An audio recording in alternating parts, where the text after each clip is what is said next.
Hello, good evening everybody. So we are doing PCS nomination register A2 and C का जो course है हमने start किया हुआ था। We started with the general science subject. इसमें हमने जो स्टार्ट किया था दैट टॉपिक वाज जो बायोलॉजी का टॉपिक है, हमने वो स्टार्ट किया था and after that we will do physics and chemistry वाला पार्ट। बट क्योंकि जनरल साइंस में बायोलॉजी वाला कंपोनेंट बहुत ज़्यादा वेटेज है उसकी, तो हम इसको पहले कर रहे हैं ताकि ये चीज़ें हो जाएं। उसके बाद हम फिर फिजिक्स और केमिस्ट्री भी पढ़ेंगे जो कि इतने टफ नहीं है, जिसमें light, sound, wave, atom structure, ये सारे बेसिक्स जो आइडियाज़ हैं वो पढ़ेंगे। वो ज़्यादा कोई टफ नहीं है, पर जो सबसे इंपॉर्टेंट था ये बायोलॉजी वाला पार्ट है, इसको हम कर रहे हैं। And we started with the public health and disease topic, जो कि बड़ा इंपॉर्टेंट है क्योंकि ये टॉपिक करंट अफेयर से बहुत ज़्यादा लिंक है और स्टैटिक की अंडरस्टैंडिंग भी होनी चाहिए। That's why we started that. And in yesterday's class we discuss about जो डिसीजेज होती हैं बैक्टीरियल और वायरस वाली, हमने वो डिस्कस की थी, ब्रॉड अंडरस्टैंडिंग। अब उन डिसीज को हम डिटेल में डिस्कस करेंगे। And all these lectures are available on civils with Aakash YouTube channel. ये डेली आपको लेक्चर्स मिलते रहते हैं, so you can subscribe this channel and also try to engage so that अगर आपको कोई डाउट्स हैं इसको लेके, साइंस को लेके, you can mention in the comment section, we will try to address that. और वैसे भी यू कैन कॉल अस, आपकी डिस्क्रिप्शन में वीडियोस के नंबर होता है where you can call us if you have any doubt regarding this exam, PCS nomination register A2 और C। We will try to handle those doubts ताकि आपको कोई इसमें दिक्कत ना आए। Now let's start with the topic जो हम कल कर रहे थे। उसमें एक जो टॉपिक था जो बार बार ये पूछा जाता था, क्योंकि हमने कल लास्ट पढ़ा था प्रधानमंत्री Ayushman Bharat digital health mission. Now let's start with the important topic. पर उससे पहले एक बच्चे का डाउट था जो पूछ रहे थे, तो हमने सोचा हम आपको ये बता भी देते हैं पहले कि कुछ डिसीजेस वायरस वाली होती हैं, कुछ डिसीजेस बैक्टीरिया करते हैं। फॉर एग्जाम्पल जैसे हमने देखा माइकोबैक्टीरियम ट्यूबरक्लोसिस। माइकोबैक्टीरियम ट्यूबरक्लोसिस ये बैक्टीरिया के द्वारा की होती है। और जैसे HIV है, कोरोना वायरस है, ह्यूमन पैपिलोमा वायरस है, ये सारे वायरस करते हैं disease. Dengue virus, chikungunya virus. अब इन दोनों में जो वायरस वाली डिसीज हैं, इनको टैकल करना थोड़ा मुश्किल होता है। क्यों, ये समझ लेते हैं, बिकॉज ये डायरेक्ट क्वेश्चन आ सकता है कि why viral diseases are difficult to tackle और treat as compare to bacterial diseases, ये पूछ लेते हैं। अब इसको समझते हैं क्या है ये। अब आपको मैंने पहले बताया था कि जो वायरस होता है it is like a living और नॉन लिविंग के बीच का ब्रिज होता है। आई told you that in the previous classes कि लिविंग और नॉन लिविंग के बीच का ब्रिज होता है। मतलब वायरस जब बाहर है किसी लिविंग एंटिटी से, मान लो फॉर एग्जांपल ह्यूमन की बॉडी में वायरस नहीं आया है फॉर एग्जांपल, अगर वो बाहर है तो वो नॉन लिविंग है, जैसे ही वो बॉडी में आएगा वो लिविंग हो जाएगा। इसका मतलब क्या है कि जो वायरस है it is living as well as non living. अब वायरस के केस में वायरस की कोई सेल मेम्ब्रेन नहीं होती है, वायरस की कोई सेल मेम्ब्रेन नहीं है, बिकॉज वायरस एज सच कोई लाइफ की फॉर्म नहीं है। जैसे बैक्टीरिया है ना, mostly bacterias are prokaryotic. We study about prokaryotic micro organisms या ऑर्गेनिजम्स, ये प्रोकैरियोटिक होते हैं। प्रोकैरियोटिक का मतलब क्या होता है, ये यूनिसेलुलर होते हैं और इनके केसेस में सेल बाउंड ऑर्गेनेलीज नहीं होती हैं, बट एटलीस्ट इनमें सेल तो होता है, तो सेल की मेम्ब्रेन तो होती है इनमें। अब पहली चीज क्या है, बैक्टीरिया में सेल मेम्ब्रेन होती है और वायरस में सेल मेम्ब्रेन नहीं होती है। इसका मतलब क्या है, अब जिसकी सेल मेम्ब्रेन है ही नहीं है, फॉर एग्जाम्पल हमने ये वायरस बनाया, इसकी सेल मेम्ब्रेन है ही नहीं है, ये वायरस है लेट्स सपोज, इसकी सेल मेम्ब्रेन नहीं है, तो ये वायरस कहीं भी घुस जाएगा ना। इसका घुसना क्या है बॉडी में, इजी हो जाएगा। अब जब ये वायरस बॉडी में घुसता है तो ये कहां जाता है बॉडी में, आपकी बॉडी में सेल है ना, ये सेल को इन्वेड कर देता है वायरस। तो पहला क्या है, बैक्टीरिया जो होते हैं इनमें सेल मेम्ब्रेन होती है और वायरस में सेल मेम्ब्रेन नहीं होती है। अगर जिसकी सेल मेम्ब्रेन है, इसका मतलब क्या है, वो एक लिविंग एंटिटी है। जब सेल मेम्ब्रेन है तो सेल मेम्ब्रेन डिस्ट्रॉय नहीं होगी। मतलब ये समझ लें, इनका सेल मेम्ब्रेन है तो इनका प्रॉपर पता है। अब प्रॉपर पता है तो उस इंसान को डिटेक्ट करना क्या है, इजी है, आसान भाषा में। वायरस की कोई सेल मेम्ब्रेन नहीं है, इनका कोई प्रॉपर पता नहीं है, एड्रेस नहीं है, तो इनको डिटेक्ट करना वैसे ही मुश्किल है। दूसरा, बैक्टीरिया आपकी बॉडी में एंटर करते हैं और आपकी बॉडी में सेल में इन्वेड नहीं करते हैं। पर वायरस क्योंकि क्या होता है, ये आपकी बॉडी के सेल में इन्वेड करता है। जब ये सेल में वायरस आपका इन्वेड करेगा तो एक चीज बताएं, जब आपके वो सेल में एंटर कर गया है, आपके सेल को डिस्ट्रॉय कर रहा है, मतलब जब आपका वायरस सेल में इन्वेड करता है तो वो सारे सेल के मैकेनिज्म को कैप्चर करके अपने लिए यूज करता है और वायरस मल्टीप्लाई होना स्टार्ट हो जाता है। मल्टीप्लाई होना स्टार्ट हो जाता है। तो भाई जिस सेल, आपकी बॉडी जो सेल है, अब उस सेल के अंदर चला गया है वो, अब वो है आपकी बॉडी का सेल। आपका इम्यून सिस्टम बॉडी के सेल पे अटैक नहीं करता है। अब उसमें वायरस चला गया है सेल में और वायरस मल्टीप्लाई होकर सेल को डिस्ट्रॉय कर रहा है। तो वायरस पे अटैक बॉडी का इम्यून सिस्टम कैसे करे? मतलब एक तो इनका प्रॉपर पता नहीं है, सेल मेम्ब्रेन नहीं है, तो इम्यून सिस्टम इन पे अटैक नहीं कर पाता। दूसरा है, आपकी बॉडी के सेल में ही इन्वेड कर देते हैं तो आपका इम्यून सिस्टम फिर उसको अटैक नहीं कर पाता। वो आपके इम्यून सिस्टम को इन्वेड मतलब क्या कर देते हैं, आपके इम्यून सिस्टम के रिस्पॉन्स को निगेट कर देते हैं। और सबसे बड़ी चीज क्या है, बिकॉज जो आपका वायरस है ये क्या है, इसमें कुछ नहीं है, बस एक प्रोटीन की शेल होती है, एक प्रोटीन की शेल होती है कैप्सिड। क्या होती है? कैप्सिड। ये प्रोटीन की शेल है, सेल मेम्ब्रेन नहीं है, ये बस प्रोटीन की शेल है। और वायरस क्या होता है, बस उसका जेनेटिक मटेरियल, डीएनए चाहे आरएनए। इसलिए जो वायरस है ये बहुत तेज क्या होता है, म्यूटेट होता है। मतलब वायरस अपने जो भी ये हैं, जो आपको डंडे बनाए थे हमने ऐसे, ये चेंज होते रहते हैं, म्यूटेट होते रहते हैं। अब बॉडी किस पे अटैक करे? लेट्स सपोज पहले वो ऑरेंज के थे, फिर वो लेट्स सपोज ग्रीन कलर के हो गए, वैसे हम एग्जांपल दे रहे हैं, बाद में वो व्हाइट कलर के हो गए। अब इम्यून सिस्टम कंफ्यूज हो जाता है कि कौन से वायरस पे अटैक करना है। जितना ज्यादा वायरस म्यूटेट होगा उतना उस पे अटैक करना मुश्किल हो जाएगा। That much you know. पर आपको समझ में आया, there are 3 reasons why viruses are difficult to attack by the immune system. First, उनका प्रॉपर पता नहीं है, they don't have cell membrane.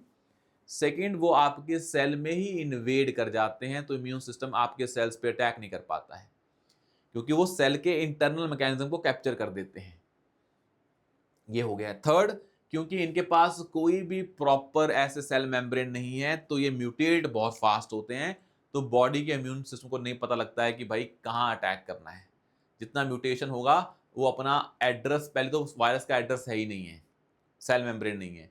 दूसरा, जो भी उसके प्रोटीन्स हैं जिस पे अटैक कर सकता है इम्यून सिस्टम, वो प्रोटीन चेंज होते रहते हैं, स्पाइक प्रोटीन्स बोल रहे हैं, फॉर एग्जांपल कोरोना वायरस के केस में। तो हमने वैसे एग्जांपल दे दी, एक कलर बना के। जितना रंग बदलता रहेगा, किस पे अटैक करना है वो मुश्किल हो जाता है। These are the 3 reasons. अगर पेपर में आता है तो I have give you a crude understanding कि इन वजह से वायरल डिसीजेस को टैकल करना बड़ा मुश्किल है। तभी वायरल डिसीजेस के लिए वैक्सीन बहुत कम है। जैसे डेंगू है ना, डेंगू वायरस, उसके लिए कोई वैक्सीन नहीं है। कल हमने पढ़ा था, उसके लिए ट्रीटमेंट है, मेडिसिन है, पर एज सच उसका कोई वैक्सीन नहीं है। ट्रीटमेंट भी किस फॉर्म में है, उसके सिम्टम्स को ट्रीट करते हैं। जब आपको कोई वायरल डिसीज होती है, डेंगू, चिकनगुनिया, जैसे एचआईवी है ना, एचआईवी के केस में कोई वैक्सीन नहीं है, बिकॉज वायरस के इन 3 कारण से उनको अटैक करना बड़ा मुश्किल है। अब हम जनरली क्या करते हैं, जब ऐसी कोई वायरल डिसीज होती है तो हम उस वायरल डिसीज से होने वाले सिम्टम्स को ट्रीट करते हैं। फॉर एग्जाम्पल, जब कोविड आया था तो कोविड की वैक्सीन बाद में आई ना।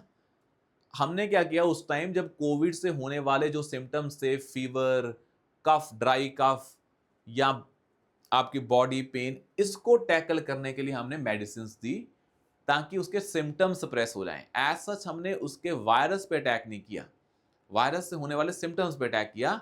इसी 3 कारण की वजह से, for these 3 reasons it is difficult for to tackle viral diseases. और इन जनरल हम वायरल डिसीजेस को टैकल करने के लिए भी एंटीबायोटिक्स ही देते हैं। इन जनरल जो एंटीबायोटिक्स होती हैं वो किसके लिए होती हैं? बैक्टीरियल डिसीजेस के लिए होती हैं। बट हम इन एंटीबायोटिक्स को वायरल डिसीजेस में भी यूज करते हैं ताकि उनके सिम्टम्स को ट्रीट किया जा सके। ये आपको पता होना चाहिए। तो ये पेपर में आ सकता है, तो I give you a very crude understanding of virus versus bacteria. हम आगे भी पढ़ेंगे इसको कि क्या होती हैं वायरल डिसीजेस। हम आज पढ़ेंगे पूरा कोविड वायरस के बारे में, ताकि अगर उस पर क्वेश्चन आता है तो वो आपसे हो जाए। But before going into that, we were doing the government initiatives. एक गवर्नमेंट इनिशिएटिव है बड़ा इंपॉर्टेंट, वो है प्रधानमंत्री मातृत्व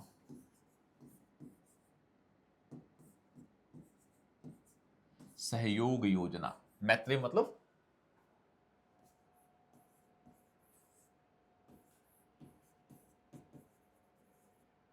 प्रधानमंत्री मातृत्व सहयोग योजना, दैट इज PMMSY। इसका 2.0 आया है। पहले पढ़ना पड़ेगा क्या होता है। प्रधानमंत्री मातृत्व सहयोग योजना 1.0, दोनों में क्या डिफरेंस है? It is for pregnant women. यहां पे ये जो है मैटरनल हेल्थ को लेके है, एज वेल एज जब मैटरनल हेल्थ अच्छी होगी तो अपने आप किसकी हेल्थ अच्छी होगी? Child health. क्या गोल है ये समझ लेते हैं, क्या है ये स्कीम। अब जो ये स्कीम है 1.0 में क्या बोला गया था? जो पहले स्कीम आई थी, अब वो चेंज हो गई है। पहले स्कीम में क्या बोला गया था? फॉर 1 चाइल्ड, पहले चाइल्ड के लिए, पहले चाइल्ड बर्थ के लिए women will be given financial incentives. कितना? 5,000 रुपए इन 2 इंस्टॉलमेंट्स, 1 बिफोर बर्थ, दूसरा आफ्टर बर्थ। तो आपको 2 इंस्टॉलमेंट में दिए जाएंगे ये 5,000 रुपए। ये आपको समझ में आया क्यों? ताकि जो मैटरनल हेल्थ है या चाइल्ड की हेल्थ है, जब फाइनेंशियल इंसेंटिव दिया जाएगा, then the women will use it for the betterment of child. तो चाइल्ड की हेल्थ भी अच्छी होगी और मदर की हेल्थ भी अच्छी होगी। तो जो हमारा इन्फेंट मोर्टेलिटी रेट है, चाहे नियोनेटल मोर्टेलिटी रेट है, चाहे वो मैटरनल मोर्टेलिटी रेट है, ये तीनों जो इंडिया में ज़्यादा हैं, कल हमने पढ़े थे ना रेट कि कितना है इंडिया में मैटरनल मोर्टेलिटी रेट, कितना है इन्फेंट रेट, 35 इन्फेंट है, नियोनेटल कितना है 24 के अराउंड है, इसको कम किया जा सके। अब इस क्वेश्चन मार्क उठता रहता था कि आप 5,000 रुपये दे रहे हैं। जब हम बात करते हैं मैटरनल बेनिफिट एक्ट है ना एक, कि अगर आप प्रेग्नेंट वुमेन को प्राइवेट सेक्टर में इतना बेनिफिट दिया जाता है, तो कह रहे हैं कि एटलीस्ट आप उनको जो भी मिनिमम वेजेस हैं उसके बेस पे पैसा दो ना। जैसे कि मिनिमम वेज अगर हम बात करें चंडीगढ़ दिल्ली में या दिल्ली की बात करें तो वहाँ अराउंड 15,000 है तो 17-18,000 मैं एज्यूम कर रहा हूँ, 15,000 है। तो एटलीस्ट उनको 6 महीने का वो सैलरी तो दो। तो कम से कम 1,00,000 रुपए तो इस स्कीम के अंदर मिलना चाहिए अगर आप सच में मैटरनल हेल्थ की बात कर रहे हो। पर गवर्नमेंट को वेलफेयर स्कीम लेके आनी है तो गवर्नमेंट अपने रिसोर्सेज के देख के लेके आई, 5,000 देंगे हम, वो भी एक सिंगल पहले चाइल्ड बर्थ के लिए। अगर आपका पहले कोई चाइल्ड है, फिर सेकंड चाइल्ड के लिए स्कीम नहीं है, it is only for the first child. और ये है 5,000 रुपये 2 इंस्टॉलमेंट में देंगे। अब एक ना स्कीम है बहुत पुरानी, that is called as Janani Suraksha Yojana. Janani Suraksha योजना।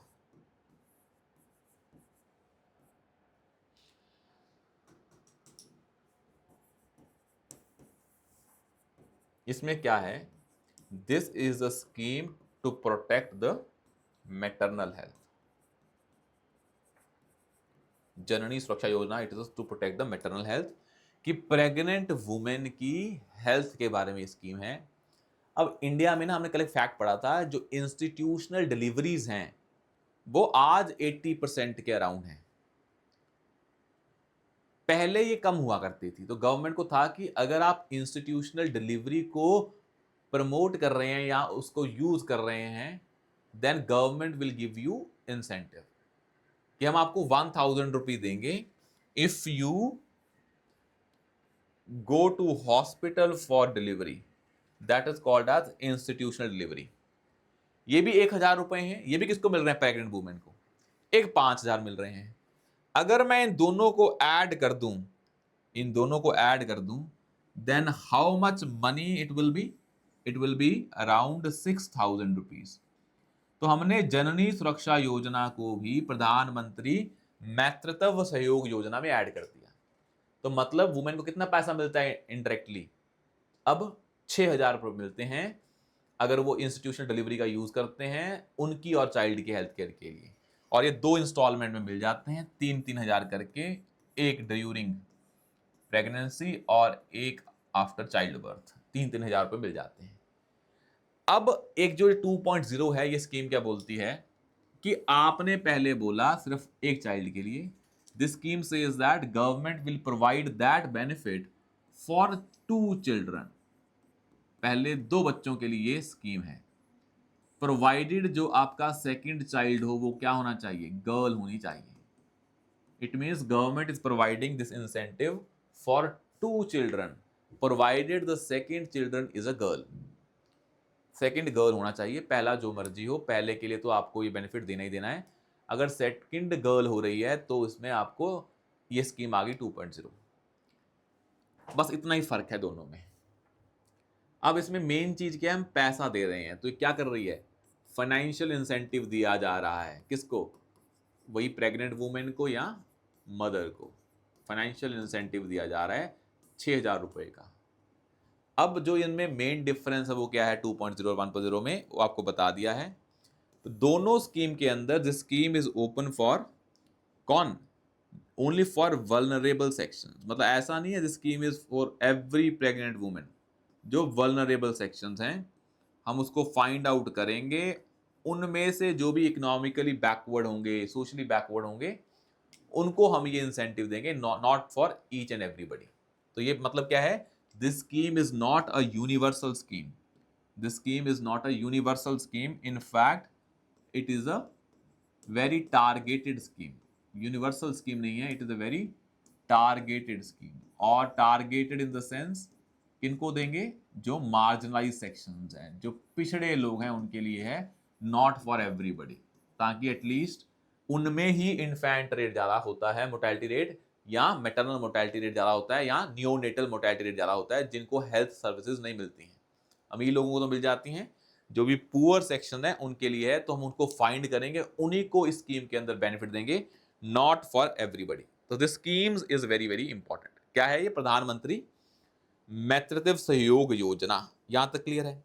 अब ऐसी ही एक और स्कीम है, दैट इज प्रधानमंत्री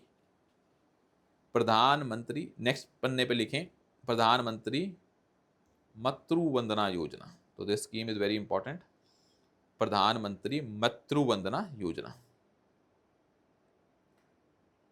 तो ये सेकंड स्कीम है, सेम है, ये भी किसके लिए? प्रेग्नेंट वुमेन के लिए, पर दोनों का ऑब्जेक्टिव अलग है। दोनों का ऑब्जेक्टिव अलग है।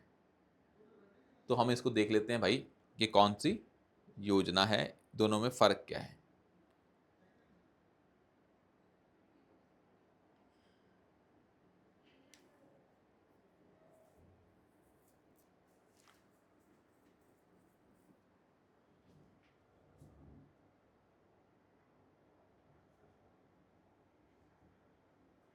जस्ट एक सेकंड दें हमें, फिर हम दोनों उस स्कीम को भी कर लेते हैं। ये मैं इसलिए करवा रहा हूं बिकॉज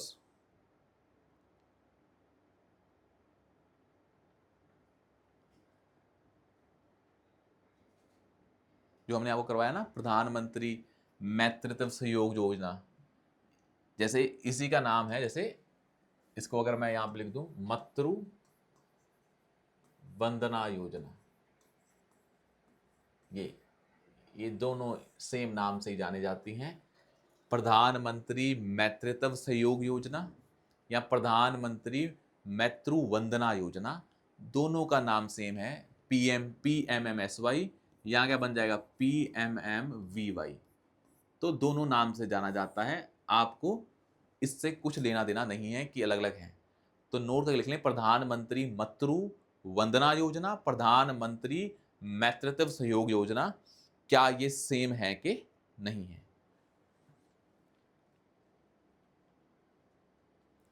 अब यहीं पे सारा क्रक्स है कि दोनों में क्या क्या डिफरेंस है, सारा क्रक्स ही इसमें है कि दोनों में क्या क्या डिफरेंस है।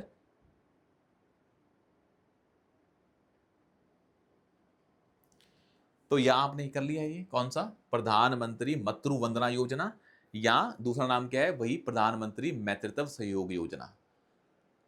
अब ये मैटरनल हेल्थ के लिए, क्योंकि पेपर में एक सिलेबस है इन्फेंट एंड मैटरनल हेल्थ के बारे में, तो इस पे क्वेश्चंस आते होते हैं, ये स्कीम डायरेक्टली पूछी जा सकती है पेपर में, इसमें डायरेक्टली पूछ लेते होते हैं पेपर में, मतलब यूपीएससी में भी आता है, पीपीएससी का लेवल भी बिल्कुल सेम है, तो इस पे भी क्वेश्चंस पूछे जा सकते हैं।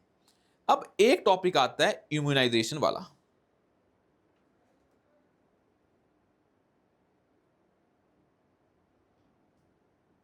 ठीक है, पर उससे पहले हम जो दूसरी स्कीम कह रहे थे वो बता देते हैं क्या है, तो इसको कर लें। तो हमने एक बताई आपको, कौन सी, प्रधानमंत्री मातृत्व सहयोग योजना, या इसी का नाम क्या है एक और, प्रधानमंत्री मातृ वंदना योजना। तो इससे कंफ्यूज नहीं होना है, कुछ भी आ सकता है, ये होगा। इसमें गोल क्या था, पैसे देने, कितने, 5,000 प्लस 1,000, 6,000, किसको, उन्हीं को जो क्या है मार्जिनलाइज है, सभी को नहीं देने। एक स्कीम है प्रधानमंत्री सुरक्षित, प्रधानमंत्री सुरक्षित मातृत्व अभियान,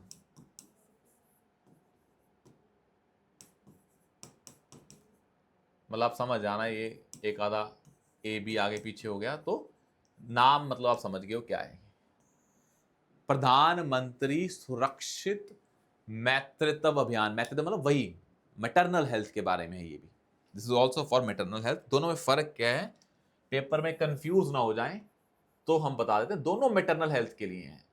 फर्क दोनों में ये है, एक में सरकार पैसा दे रही है, फाइनेंशियल इंसेंटिव।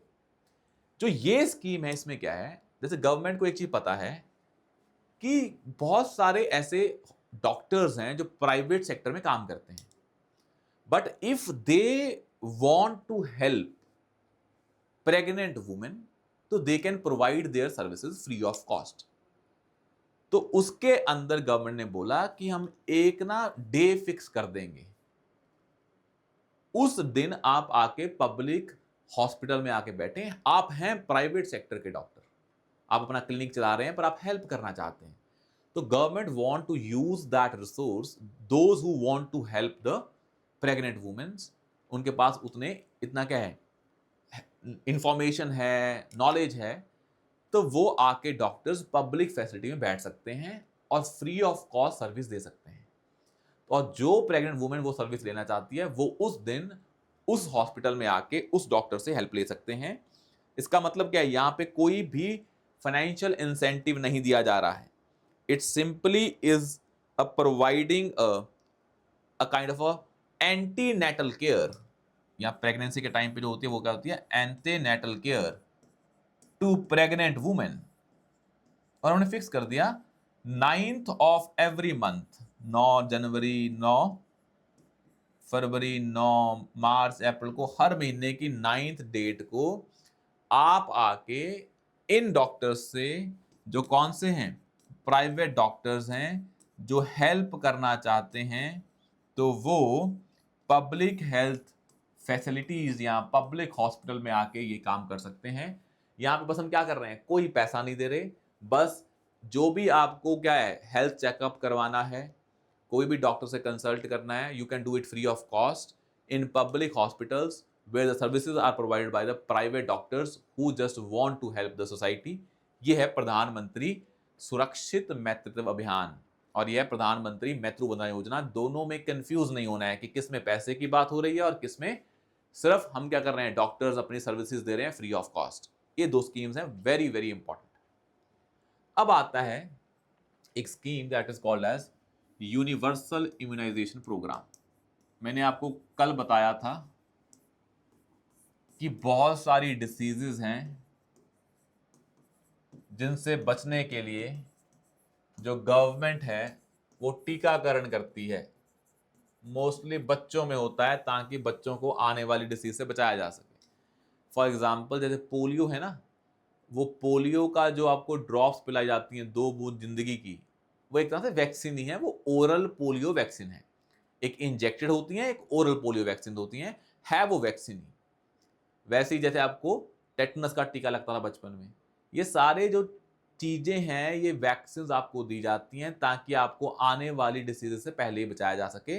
हमने आपको पहले वैक्सीन के फंक्शनिंग कैसे होती है वो बता दिया, पूरा प्रोसेस, कि आपकी बॉडी में पहले एंटीजन डाला जाता है ताकि आपकी बॉडी को एंटीबॉडी बनाने का इंफॉर्मेशन मिल जाए। मेमोरी सेल्स होते हैं, बी सेल्स, वो अपनी मेमोरी को स्टोर करके कल को जब दोबारा से ऐसा ही एंटीजन आएगा तो बॉडी फिर वेट नहीं करेगी, उसको अटैक कर देगी।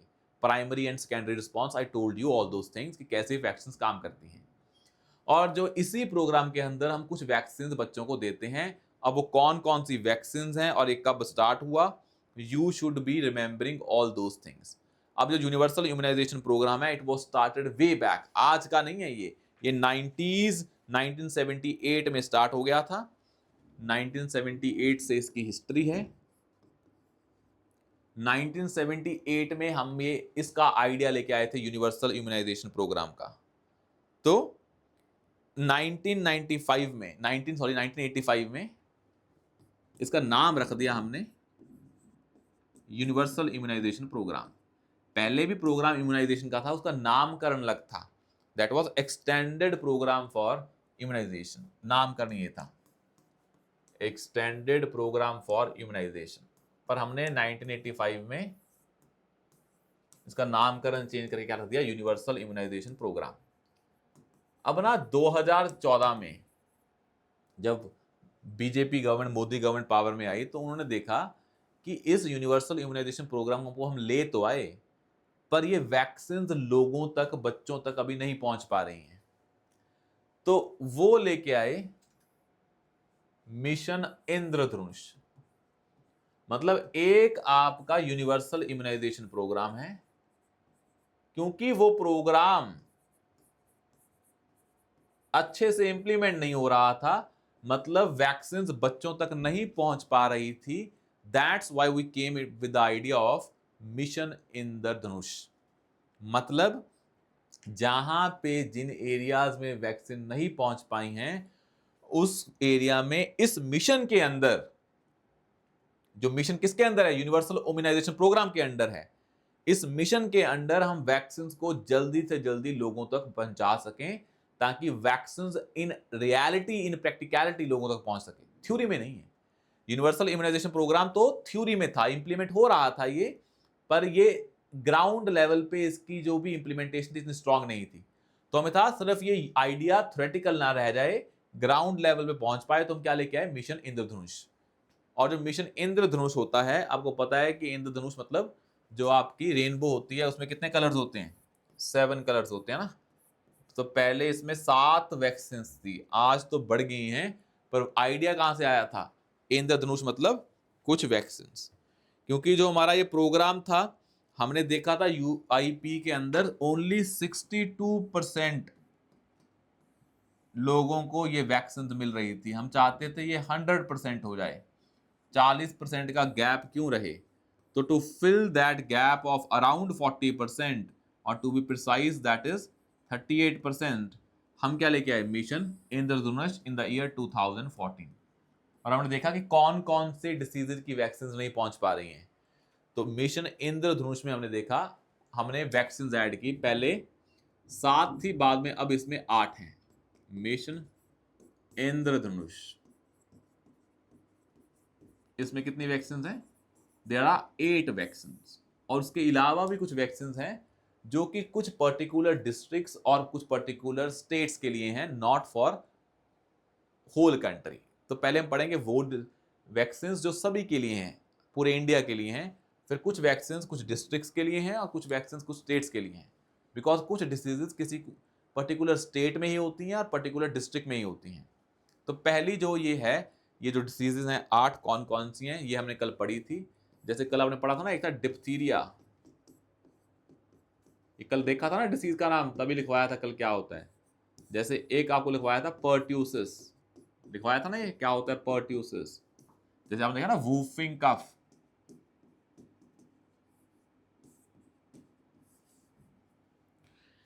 Tetanus, diphtheria, pertussis that is whooping cough, tetanus, polio. भाई इंडिया में पोलियो इरेडिकेट कर दिया था हमने। चिकन पॉक्स है ना, जो स्मॉल चिकन पॉक्स होता है, वो भी हमने क्या कर दिया है, खत्म कर दिया था। चिकन सॉरी स्मॉल पॉक्स हो गया, चिकन पॉक्स ने small pox, polio, maternal neonatal tetanus. तो कुछ इसी प्रोग्राम के अंदर जब हमने काम किया तो पोलियो का पूरी मुहिम चलाई ना, तो पोलियो आज इंडिया में इरेडिकेट हो गया है। मैटरनल नियोनेटल टेटनस है वो इंडिया में खत्म हो गया है, ये एग्जिस्ट ही नहीं करता है। और क्या है, पोलियो या स्मॉल पॉक्स, ये अब डिसीज एग्जिस्ट नहीं करते इंडिया में, क्योंकि हमने इनको क्या कर दिया, एलिमिनेट कर दिया है। क्यों किया, because of our initiative that is universal immunization program. पर मिशन इंद्रधनुष में हमने देखा था कि UIP 62% तक पहुंच पा रहा है। जो गैप है उसको इस मिशन के अंदर पूरा करेंगे। 4 डिसीज क्या हैं, पर्ट्यूसिस, पोलियो, डिप्थीरिया, उसी को बोल देते हैं पर्ट्यूसिस को वूफिंग कफ, और टेटनस। अब 4 के अलावा 4 और हैं। जैसे पहली है मीजल्स,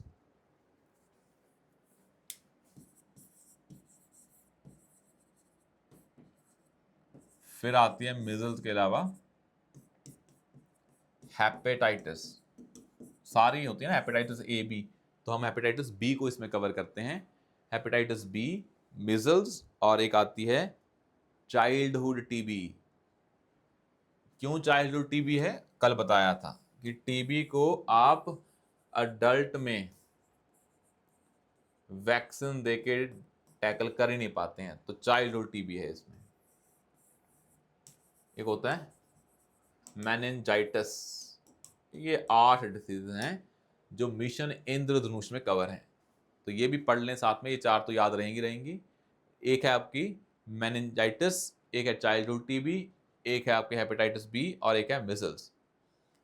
इन 8 के अलावा जो कि पूरे इंडिया के लिए हैं, मतलब इंडिया में ओवरऑल इंडिया में हमें ये वैक्सीन लगानी है, but there are 4 more vaccine, but they are very particular to particular area.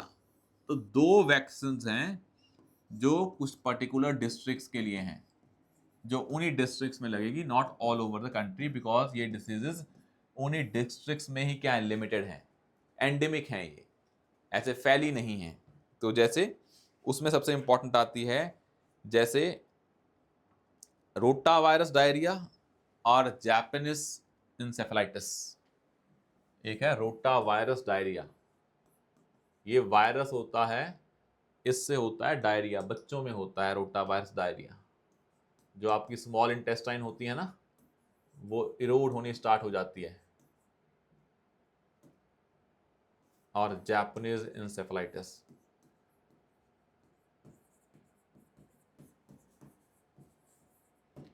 these are the 2 diseases, 2 vaccines for particular districts जहाँ पे ये एग्जिस्ट करती हैं। जापानीज इंसेफेलाइटिस पूरे इंडिया में नहीं है, कुछ ही रीजन्स में है, डिस्ट्रिक्ट्स में है।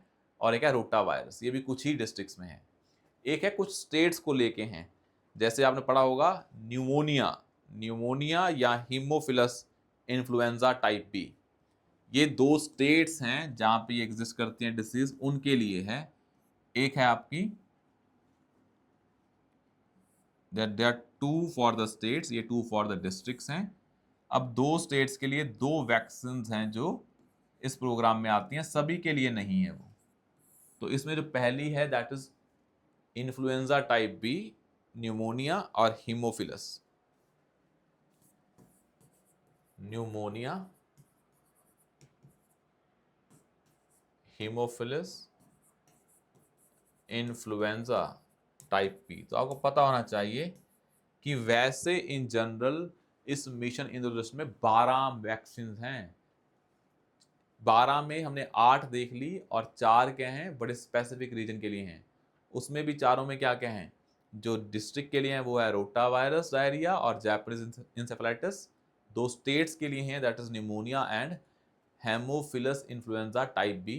बाकी 8 आपको याद होनी चाहिए, वो आपको नहीं भूलनी है। यहाँ तक क्लियर है? हमने कल पढ़ लिया था कैसे टीबी की वैक्सीन काम करती है, यहाँ तक कोई डाउट नहीं। आपको ये याद करना पड़ेगा कि भाई ये मिशन इंद्रधनुष में कौन कौन से डिसीज आते हैं, कौन कौन से नहीं आते हैं, इतना पता होना चाहिए आपको। नाउ लेट्स टॉक अबाउट एक प्रॉब्लम है, ये आपने पहले सुनी भी होगी जब हमने एक चीज पढ़ी थी ना, जब हम इसको करते हैं डिसीज को, मतलब आपने कभी सुना है कि पेट में कीड़े हो जाते हैं, तो उसके लिए नेशनल डीवॉर्मिंग इनिशिएटिव है। मतलब अगर आपके बॉडी में वॉर्म्स हैं, कीड़े हैं, तो होता क्या है, these worms are basically they invade your body. अब ये वॉर्म्स आपकी बॉडी की पूरी एनर्जी कैप्चर कर लेते हैं, तो आपकी बॉडी खत्म हो जाती है। मतलब दीज वॉर्म्स, जैसे आपका सेल है, सेल में एनर्जी भी होगी।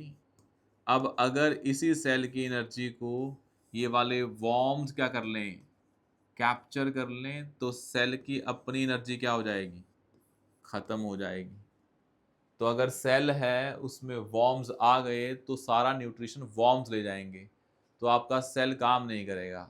तो अगर वॉर्म्स आपकी बॉडी में हैं तो आपको न्यूट्रिशन नहीं मिलेगा, क्योंकि सारा न्यूट्रिशन कौन ले गए, वॉर्म्स। तो आप में कौन सी प्रॉब्लम आएगी, माल न्यूट्रिशन की प्रॉब्लम आ जाएगी। तो इससे आपकी बॉडी वीक होनी स्टार्ट हो जाती है। तो बेस्ट क्या है, हम वॉर्म्स को निकाल देते हैं। तो उसी के लिए इनिशिएटिव है नेशनल डीवॉर्मिंग इनिशिएटिव, कि हम बच्चों को ऐसी मेडिकेशन देते हैं कि वो क्या करें, अपनी बॉडी में से, उनके बॉडी में से वॉर्म्स खत्म हो जाएं। इस इनिशिएटिव के अंदर जो गोल है वो क्या है, बच्चों में से ऐसी डिसीजेस को ख़त्म करना। जैसे हमने आपको पहले बताया था ना, एक होता है किंगडम, एक होता है फाइलम, वो हम आपको अभी बताते भी हैं दोबारा से। पर आपको इतना तो पता है ना कि क्या होते हैं ये वॉर्म्स। जैसे आपने पढ़ा होगा जब हम पढ़ रहे थे किंगडम एनिमल, वहां आ रहे थे ना flat worms, round worms, helminths, aschelminthes. तो ये सारे थे कि हेलमिंथिस क्या करता है, एस मिंथस क्या करते हैं, ये सारे वॉर्म्स होते हैं। राउंड वॉर्म्स, फ्लैट वॉर्म्स, ये सारे वॉर्म्स अगर बॉडी में आ जाएं तो सारी बॉडी के न्यूट्रिशन को कैप्चर कर लेते हैं, बॉडी के पास खुद नहीं बचता है कुछ। यही है नेशनल डीवॉर्मिंग इनिशिएटिव। मैं अभी थोड़ी देर में बताऊंगा आपको ये किंगडम और फाइलम वाला आइडिया क्या होते हैं, किंगडम और फाइलम वाला आइडिया। पर आपको ये पता लग गया अब ना, इसको जो ये डिसीज होती है कौन करता है। जैसे आपको पता ना, एक होते हैं सॉइल ट्रांसमिटेड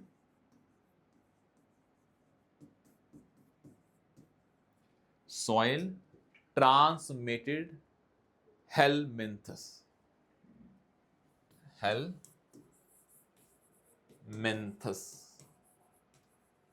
STH। ये हेलमिंथस क्या होते हैं, यही वॉर्म्स होते हैं।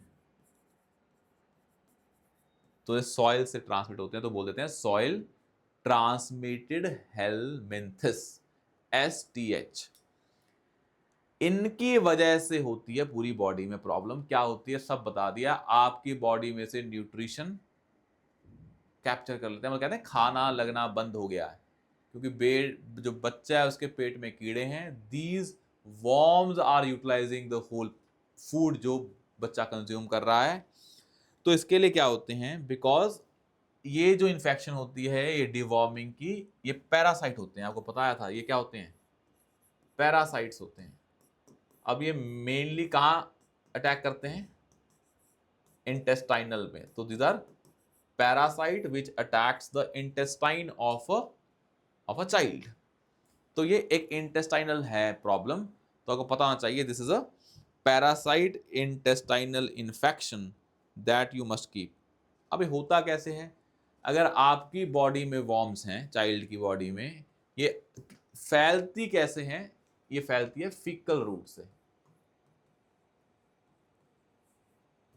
भाई जब किसी चाइल्ड की बॉडी में वॉर्म्स हैं, जब वो एक्सक्रीट करेंगे तो उसमें भी वॉर्म्स आएंगे। अब उस फीकल से किसी और की बॉडी में भी ये जा सकते हैं। लेट्स सपोज आपका सैनिटेशन अच्छा नहीं है, तो सैनिटेशन अगर अच्छा नहीं है सोसाइटी का, कंट्री का, तो फिर फीकल रूट से चीज़ें फैलती हैं। तो कई डिसीज हैं जो फीकल से फैलती हैं, जैसे आप देखिए ना पोलियो है, तो आपने लेट्स सपोज, अभी बताता हूँ आपको मैं, पर आपको ये पता लग गया है, एक सेकंड के लिए रुकें, कि भाई जो डी वॉर्मिंग इनिशिएटिव है, जो ये वॉर्म्स होते हैं, ये होते हैं सॉइल ट्रांसमिटेड हेलमिंथस। और ये हेलमिंथस क्या हैं, पैरासाइट्स हैं जो इंटेस्टाइनल को इम्पैक्ट करते हैं। और ये जो आपके पैरासाइट हैं ये फीकल रूट से किसी की और बॉडी में भी जा सकते हैं। अब ये क्या होता है फीकल रूट, अब इसको ऐसे समझें। एक आपका है ओरल पोलियो वैक्सीन, ओपीवी। हम एक चाइल्ड है जिसको हमने कौन सी वैक्सीन दी है, ओपीवी, ओरल पोलियो वैक्सीन। एक नॉर्मल चाइल्ड है, हमने उसको क्या दे दी, ओरल पोलियो वैक्सीन, ताकि उस चाइल्ड को पोलियो ना हो। हमने उसको पहले ही वैक्सीन दे दी। अब क्योंकि ये ओरल पोलियो वैक्सीन है, and I told you in the last class में, लास्ट मतलब पिछली क्लासेस में, कि जो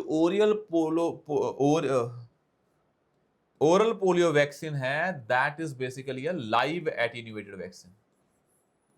मतलब जो पोलियो वायरस है हम उसको इनएक्टिव करके डालते हैं, मारते नहीं है, वो लाइव होता है पर उसको इनएक्टिव कर देते हैं।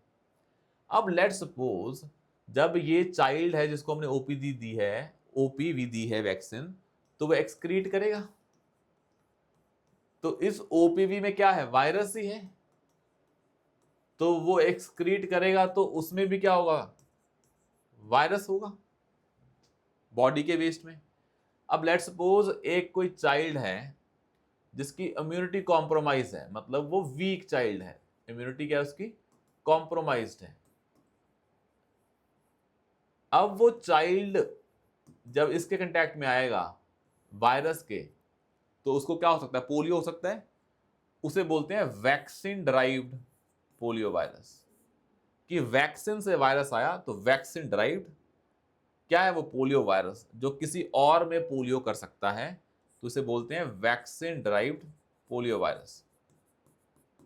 तो कहने का मतलब क्या है, अगर आपको किसी डिसीज से बचना है तो आप वैक्सीन दे सकते हैं, पर अगर वो वैक्सीन क्या है, बड़ी ही पावरफुल है, लाइव एटीन्यूएटेड है, पूरा का पूरा वायरस डाल दिया, तो वो वायरस आगे भी फैल सकता है। तो उससे वैक्सीन डिराइव्ड पोलियो वायरस की बात कर रहे हैं, तो पोलियो वायरस भी हो सकता है, मतलब वैक्सीन डिराइव्ड डिसीज भी हो सकती हैं। अगर मान लो आपका क्या है, बाकी बच्चे क्या इम्यूनिटी नहीं है, हेल्दी चाइल्ड तो वैक्सीन डिराइव्ड पोलियो वायरस से इतना इंपैक्ट नहीं होगा जितना कि जिसकी इम्यूनिटी वीक है वो होगा। तो ये आपको पता होना चाहिए, ऐसे काम होता है। ये क्यों बताया हमने आपको, because we studied about this deworming initiative, कि यहाँ ये भी कैसे फैलता है फीकल रूट से, वो भी कैसे फैलता है पोलियो ओरल फीकल रूट से। तो यहाँ वेस्ट मटेरियल फीकल से, यहाँ किससे फैलता है, ओरल फीकल रूट। या आपने वायरस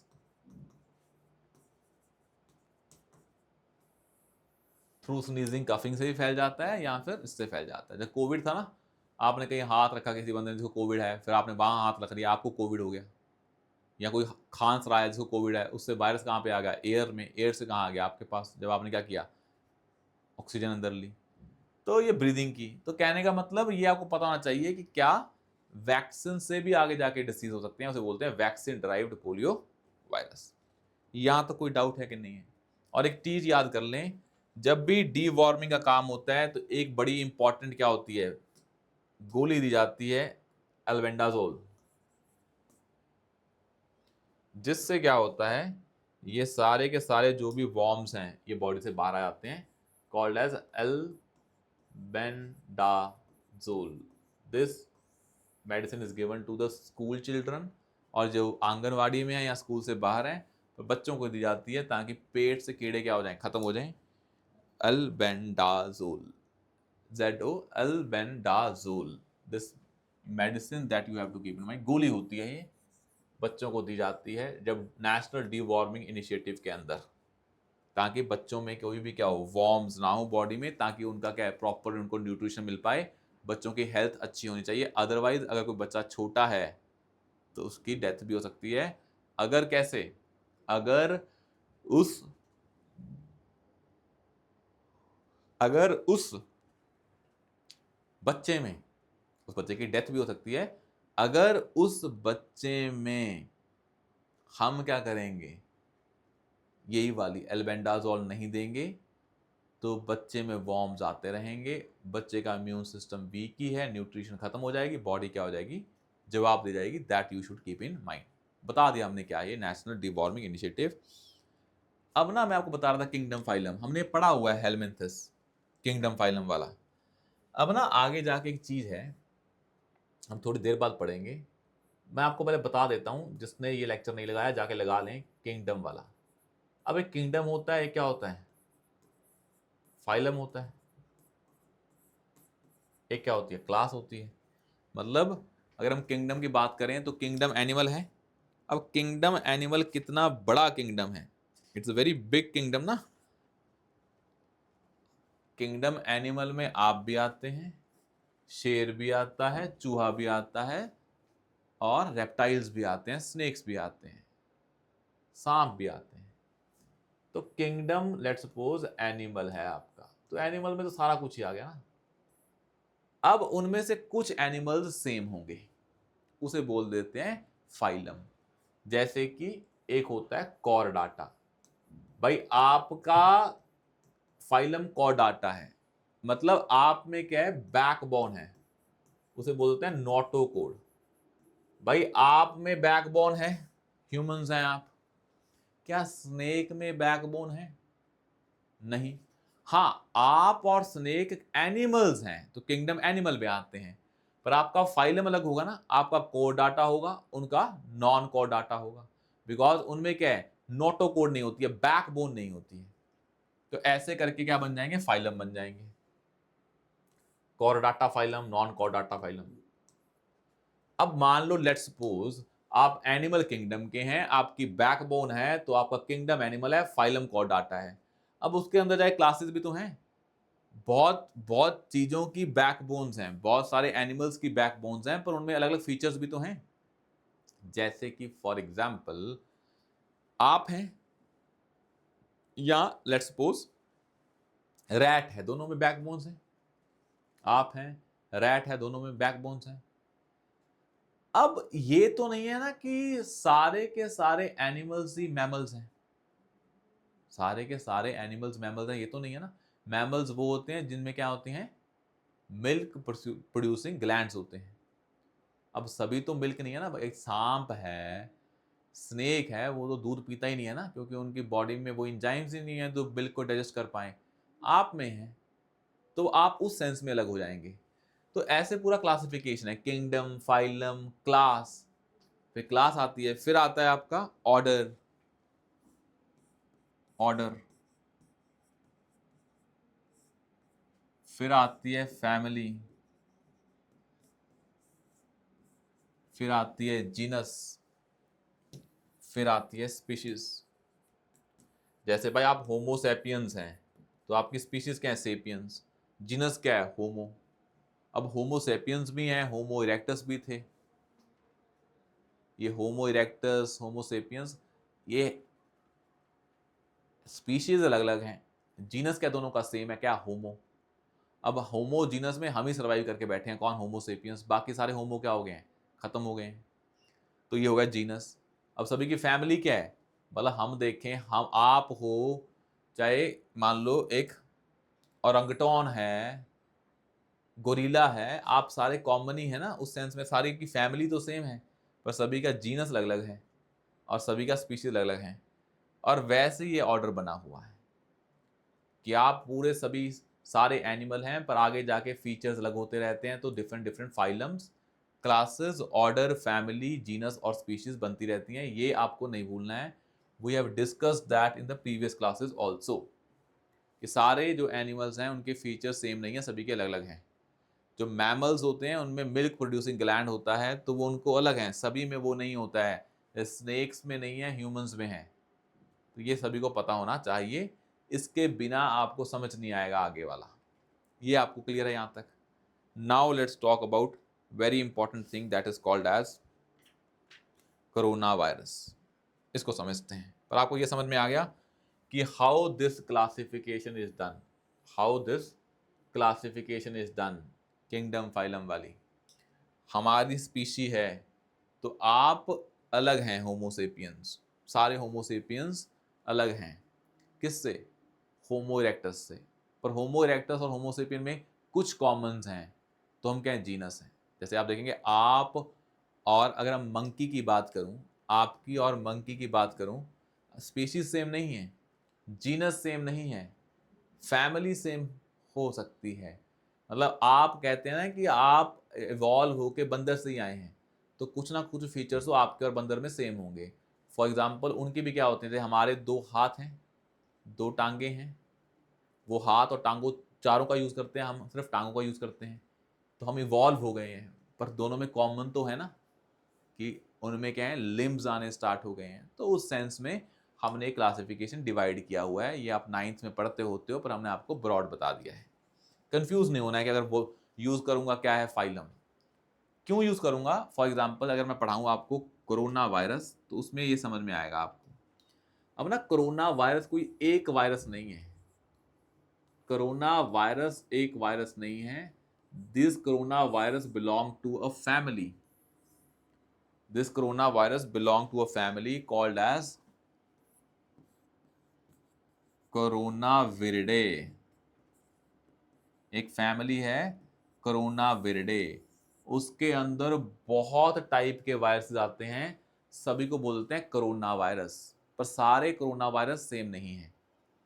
मतलब एक फैमिली है कोरोना विरिडे, उसके अंदर बहुत सारे क्या हैं, कोरोना वायरसेस हैं, और उन्हीं में से एक कोरोना वायरस था कोविड-19। तो अगर मैं बोलूं कि क्या कोरोना वायरस पहली बार आया? नहीं, कोरोना वायरस पहले भी एग्जिस्ट कर रहे थे। जो 2019 में आया था वो कोविड-19 नाम दे दिया उसका, मतलब उसकी स्ट्रक्चर में डिफरेंट होगा। जैसे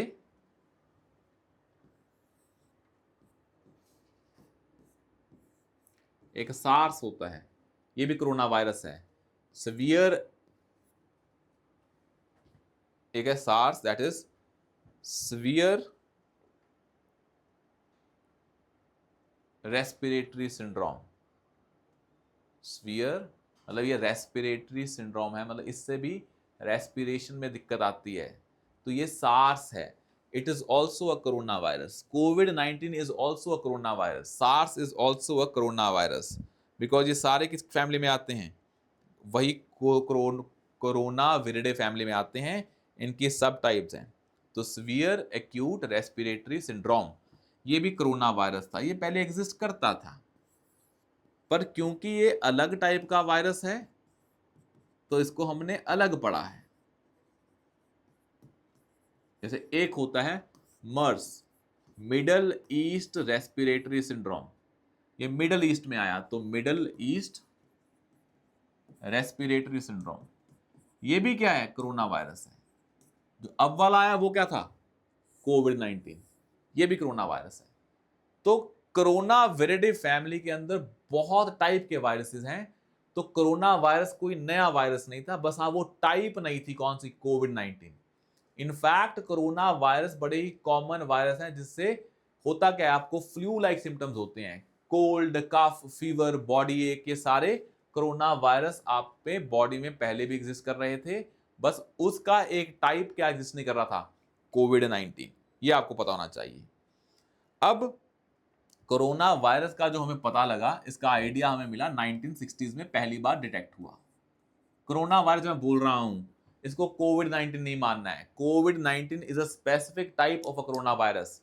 कोरोना वायरस की बहुत सारी टाइप्स हैं। 1960 में हमें कोरोना वायरसेस के बारे में पता लगा था, ये आपको पता होना चाहिए।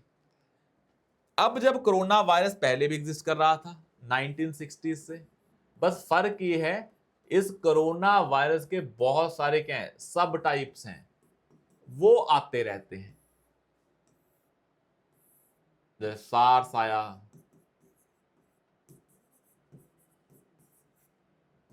मर्स आया, कोविड 19 आया, ये सारे कोरोना वायरस के टाइप्स हैं। अब एक चीज समझें, जो सार्स है, जो मर्स है, चाहे ये कोविड 19 है, these coronaviruses are zoonotic in nature. These coronaviruses are zoonotic in nature. Does that mean? वो चीज जो एनिमल से ह्यूमन में आती है उसे बोलते हैं जूनोटिक। मतलब अगर हम कोविड 19 की बात करें तो बोला जाता है कोविड 19 ह्यूमंस में आया, पर उससे पहले वो कहाँ एग्जिस्ट कर रहा था? पैंगोलिन्स में। पैंगोलिन्स में एग्जिस्ट कर रहा था, या ये बोल देते हैं पैंगोलिन्स में आया कहाँ से? बैट से, और फिर किस में आया? ह्यूमन में, ये बोला जाता है। तो जूनोटिक वो होते हैं जो किससे किस में आ रहे हैं? एनिमल से ह्यूमन में आ रहे हैं। तो बोला जाता है कोविड 19 का वायरस पहले बैट्स में था, फिर बैट से गया पैंगोलिन्स में, फिर पैंगोलिन से किस में आया? ह्यूमंस में आया। वैसे सार्स बोलते हैं, पहले जो सार्स का वायरस था ये पहले सिवेट कैट्स में हुआ करता था, और उस कैट्स के बाद किस में गया? बैट्स में। तो बैट से किस में आया? ह्यूमन में। वैसे ही जो मर्स है इसको बोलते हैं, ये भी एनिमल से आया था। That animal is called as camel. तो कैमल से किस में आया? ह्यूमंस में आया। तो आपको ये समझ में आ गया कि कोरोना वायरस के जो पूरी फैमिली है क्रोनोविरिडे, ये जो है ये जूनोटिक होते हैं, ये एनिमल्स से ह्यूमंस में आते हैं, डायरेक्टली ह्यूमंस में नहीं आते हैं। एनिमल्स एक रिजर्वायर होते हैं इन वायरसेस का, that is called as corona virus. और कोरोना वायरस वैसे भी बॉडी में बहुत बार हुआ होगा आपको, कब फ्लू लाइक सिम्टम्स होते हैं, पर एक स्पेसिफिक टाइप था जो बहुत डेंजरस था, ये है। अब आपको समझते हैं क्या है ये डीप में जाके। ये पेपर में आ सकता है क्योंकि ना एक न्यूज़ में है कि हमने mRNA वैक्सीन बनाई है अभी, जिसको नोबेल प्राइज मिला था, कुछ देर की पहले की बात है। mRNA वैक्सीन बनाई है। क्या होती है mRNA वैक्सीन, क्या था कोविड, ये सब समझते हैं। अब ना एक चीज़ समझें, आपको बताया था जब ये वायरस है कोरोना वायरस, तो पहले तो मैं आपको कोरोना वायरस का नाम बताऊं कि इसको कोरोना वायरस क्यों बोलते हैं। तो if I show you the picture of corona virus, तो आपको समझ में आएगा कि इसको कोरोना वायरस बोलते क्यों हैं। Just give me 1 second.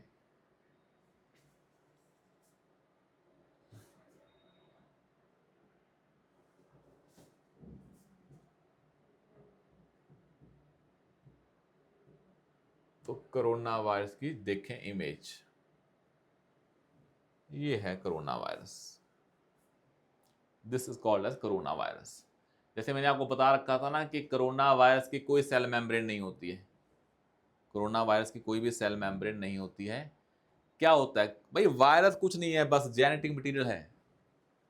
Virus is nothing but a genetic material.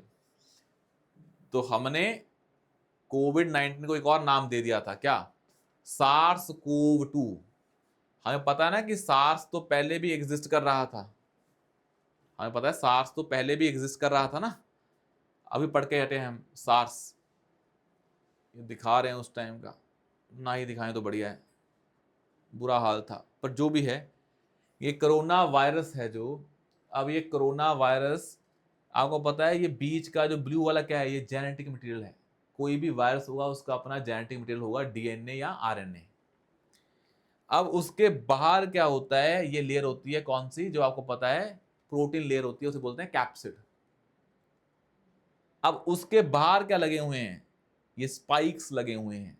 These are called as spike proteins.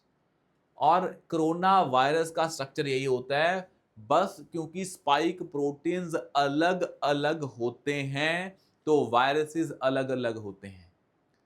SARS severe acute respiratory syndrome, वो सार्स भी कोविड कोरोना वायरस के कारण हुआ था, नॉट कोविड, कोरोना वायरस के कारण हुआ था। पर उस कोरोना वायरस की स्ट्रक्चर अलग होगी। कैसे अलग होगी? उनके स्पाइक प्रोटीन्स अलग होंगे। अब जब कोविड 19 आया तो हमने क्या बोल दिया उसको? SARS CoV 2। मतलब सार्स तो पहले था, उसका सेकंड वेरिएशन आया सार्स कोव 2, तो उसे बोल देते हैं कोविड 19। अब ये जो है आपका पूरा ढांचा, आपको ऐसा लग रहा है ये सन होता है, सन का कोरोना होता है, वैसा है ये। तभी नाम क्या है? Corona viruses. तो कोरोना वायरस की जो स्ट्रक्चर है, शेप है, it resembles with the sun's corona. कि सन होता है, उससे लाइट पार्टिकल्स इमिट हो रहे होते हैं, वैसे ही लग रहा है। अब ये हो गया कोरोना वायरस। अब मैं एक चीज बताऊं आपको कि कहते हैं कि बाकी जो कोरोना वायरस थे वो इतने डेंजरस नहीं थे। वो आपको नॉर्मली भी कोरोना वायरस आपकी बॉडी में एंटर करते रहते थे, आपको फ्लू होता था, वो काम खत्म हो जाता था, आप ट्रीटमेंट करते थे। तो कोविड 19 इतना डेंजरस क्यों था? Then why this COVID 19 was so dangerous? इसको देख लो एक बार। वो क्या था? अब आपकी ये वायरस कहां एंटर करते हैं? सेल में। भाई अगर कोई वायरस आपकी सेल की तरफ ज्यादा अट्रैक्ट हो तो उसका मतलब क्या है? आपके सेल ज्यादा डिस्ट्रॉय होंगे। If the virus is more attractive towards cell, तो आपके सेल ज्यादा डिस्ट्रॉय होंगे। यही प्रॉब्लम थी in case of COVID 19। There was a one receptor, that receptor was called as receptor binding domain, RBD। इस virus में था रिसेप्टर बाइंडिंग डोमेन। रिसेप्टर कौन होता है वायरस का? सेल। तो अगर ये रिसेप्टर बाइंडिंग डोमेन आपके सेल पे अटैक करने के लायक है तो सेल में ज्यादा इन्वेड करेगा। और यही रिसेप्टर बाइंडिंग डोमेन, इसका जो भी शेप था, let's suppose this is a shape, वो सेल पे एक ACE2 नाम का एंजाइम था, उससे मैच करता था। बस ये समझ लें, ये है चाबी और ये है ताला। Receptor binding domain is like a चाबी की, और ताला is like a enzyme on the cell, that is ACE2, angiotensin converting enzyme 2। Angiotensin converting enzyme 2 ये था। अब ये जो वायरस है, जो चाबी है, की है, वो इस ताले पे ACE2 पे सेट बैठ रही थी। It means this COVID 19 virus was 10 to 20 times more attractive towards cells।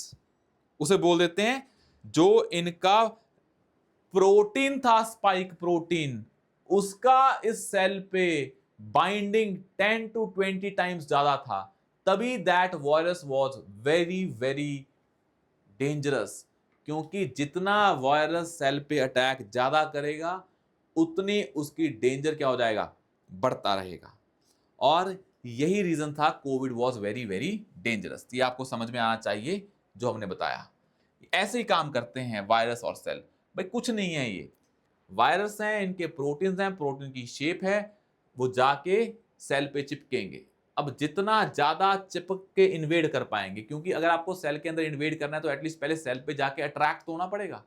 जितना ज्यादा अट्रैक्ट होंगे उतना ज्यादा सेल में जाएंगे, उतना सेल को ज्यादा डिस्ट्रॉय करेंगे, उतना आप, जितना सेल ज्यादा डिस्ट्रॉय होगा in simple and crude manner, उतना इंसान क्या हो जाएगा? जल्दी बीमार होता रहेगा। बिकॉज आप किससे मिलकर बने हैं? सेल से। हर वायरस आपके सेल पे अटैक ही करता है। और किस पे अटैक करना है? सेल मतलब टिश्यूज, मतलब ऑर्गन्स, और क्या होता है? अब हम देखते हैं इसमें जो हम नेक्स्ट कर रहे थे, ये आपको समझ में आ गया वायरस की स्ट्रक्चर देख के। अब मुझे एक चीज बताएं, ये आपको हमने बता दिया था, ये होता है वायरस, ये होते हैं उसके स्पाइक प्रोटीन्स, यही होते हैं ना। तो मैंने ऐसे बना दिया समझाने के लिए। और ये आपका सेल है, ये आपका सेल है। और इस सेल में आप ऐसे हैं, ये आपकी ऐसे स्ट्रक्चर बनी हुई है, पूरा जाके फिट बैठ रहा है क्या, ये आपका सेल है। ये मैं बोल देता हूँ ACE2 एंजाइम है, ये रिसेप्टर बाइंडिंग,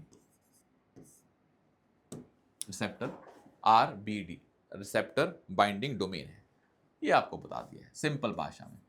ये है आपकी लॉक, दिस इज अ की। जब की लॉक के हिसाब से बन गई तो फिर तो काम ही खत्म हो गया। फिर वायरस जाएगा, सेल में घुसेगा, सेल को कैप्चर करके सेल को डिस्ट्रॉय कर देगा। यही कहानी होती है, हमने बार बार पढ़ी है, ये बिल्कुल सिंपल लैंग्वेज में बता दी। अपना एक चीज समझ में आनी चाहिए आपको, जो ये वायरस था ये कैसे ट्रांसमिट हो रहा था, क्योंकि हर चीज का मोड ऑफ ट्रांसमिशन होता है, तो आपको पता होना चाहिए कि जो कोरोना वायरस हैं ये कैसे ट्रांसमिट होते हैं। या तो ये पर्सन टू पर्सन होते हैं, आपने जिसको कोविड है उसने कफ किया, स्नीज किया, तो वो अपने आप एयर से आप में फैल जाएंगे, पर्सन टू पर्सन। दूसरा वर्टिकल ट्रांसमिशन भी होता है। वर्टिकल ट्रांसमिशन का मतलब क्या होता है, it can be transmitted from mother to foetus या चाइल्ड, माँ से बच्चे को भी हो जाता है, प्लेजेंटा से, तो फ्रॉम मदर टू फीटस और चाइल्ड, इसे बोलते हैं वर्टिकल ट्रांसमिशन। दो तरीके से हो रहा था, ये आपको नहीं पता होता है, पर this should also you should keep in mind कि हाँ पीपल टू पीपल तो हो ही रहा था, बिकॉज वायरस एयर में था, आपने खांसी की, आप में कोविड वायरस पहले ही था, वायरस बाहर आया, और ये वायरस रह भी कहाँ पे रहा था, क्योंकि ये जो कोरोना वायरस होते हैं ये आपके लोअर रेस्पिरेटरी सिस्टम पे अटैक करते हैं और एक अपर रेस्पिरेटरी सिस्टम पे। अपर रेस्पिरेटरी सिस्टम क्या है आपका, nose, throat, windpipe. Lower में क्या आएंगे, लंग्स। तो इन पे इंपैक्ट हो रहा था। तो जब ये कोरोना वायरस आपके रेस्पिरेटरी सिस्टम में ही है, तो जैसे ही आप खांसेंगे ये अपने आप बाहर आएंगे वायरस, फिर एयर में जाएंगे, एयर से फिर दूसरे बंदे में जाने के चांसेस क्या होते हैं, ज़्यादा। तभी होता है पर्सन टू पर्सन और वर्टिकल ट्रांसमिशन। ये होना चाहिए, आपको पता होना चाहिए कोविड के मोड ऑफ ट्रांसमिशन के बारे में। नेक्स्ट इंपॉर्टेंट थिंग इज, एक टर्म होती है that is called as community transmission.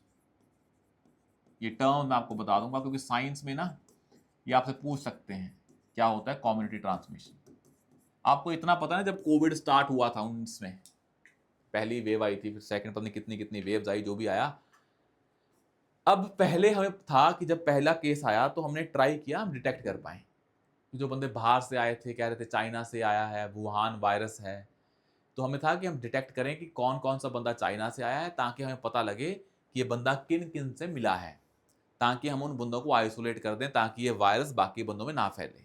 It means in the earlier और बिगिनिंग लेवल पे you can detect the person जिनसे ये वायरस आया है। फॉर एग्जाम्पल कोई प्लेन इंडिया में आया और उससे वायरस फैला, तो हमें लगा ये वायरस वहाँ से आया है, तो हमने उस प्लेन के बंदे ढूंढे कौन कौन आए थे, हमने सभी को आइसोलेट कर दिया ताकि वायरस आगे ना फैले। पर एक टाइम आया था ना कि वो एक बंदा आया, उसने 2 बंदों को इन्फेक्ट किया, 2 ने 4 को किया, 4 ने 16 को किया, अब पता ही नहीं है किसने किसको किया। एक बंदा आया तो आप बता सकते हैं किस किस को मिला। तो पहले यही हो रहा था ना कि ये बंदा बाहर से आया था, चाइना से लेट्स सपोज, या बाहर से आया था फॉरेन से, तो इसने इन दोनों बंदों को मिला, तो आपने इसको भी आइसोलेट कर दिया, इनको भी कर दिया। अब ये आगे मार्केट में गए, 100 बंदों से कंटैक्ट में आए, ये 500 के साथ कंटैक्ट में आया, इसने क्लास ली। अब फिर ये 500 आगे 500 को मिले होंगे, तो किस किस को पकड़ेंगे। जब वायरस को डिटेक्ट करना ही मुश्किल हो जाए कि कहां से आया है, that stage is called as community. अब ये कम्युनिटी में फैल गया है, अब तुम पिन पॉइंट नहीं कर सकते, that is called as community transmission. ये वर्ड बड़ा इंपॉर्टेंट है। अब एक चीज आती है कोविड के केस में, वायरस के केस में, जैसे हमने आपको पहले बताया था कि वायरस और कोविड में क्या डिफरेंस है, कि वायरस को टैकल करना बड़ा मुश्किल है because of 3 reasons.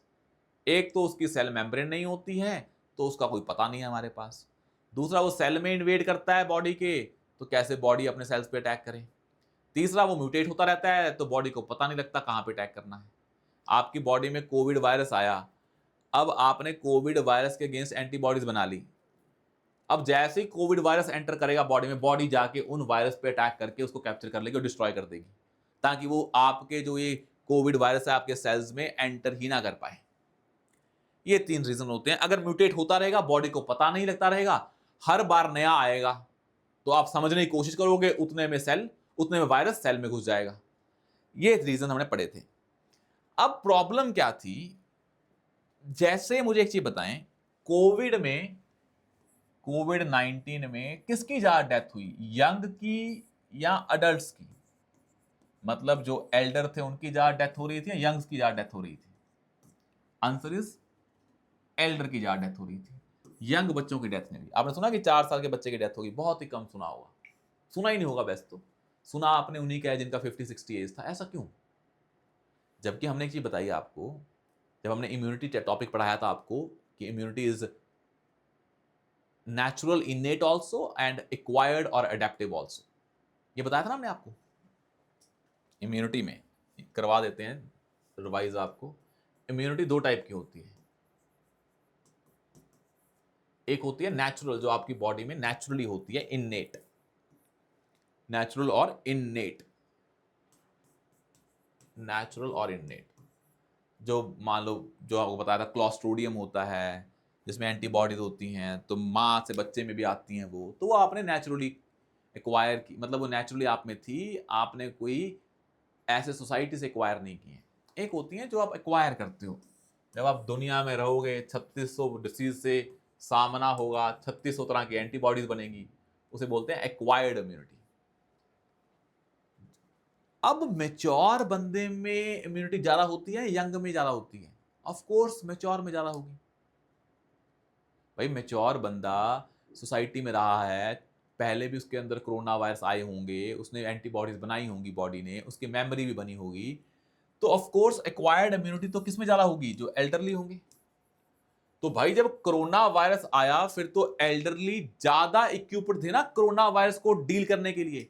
In fact corona virus तो यंग पे ज्यादा इंपैक्ट करना चाहिए था, पर हम देख रहे हैं उल्टा हो रहा था कि यंग की डेथ नहीं हो रही है जिनका इम्यून सिस्टम क्या है, इतना स्ट्रांग नहीं है, और जिनका इम्यून सिस्टम स्ट्रांग है उनकी डेथ हो रही है।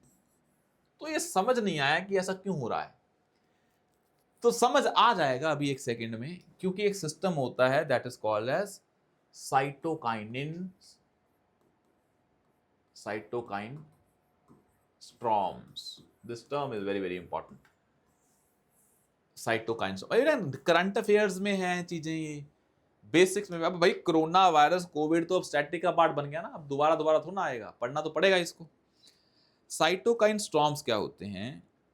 जैसे आपकी बॉडी में इम्यून सिस्टम है, ये इम्यून सिस्टम जैसे ही आपकी बॉडी में कोई फॉरेन मटेरियल आया या एंटीजन आया, तो इम्यून सिस्टम एक्टिव हो जाता है ना, ये तो सुना होगा आपने।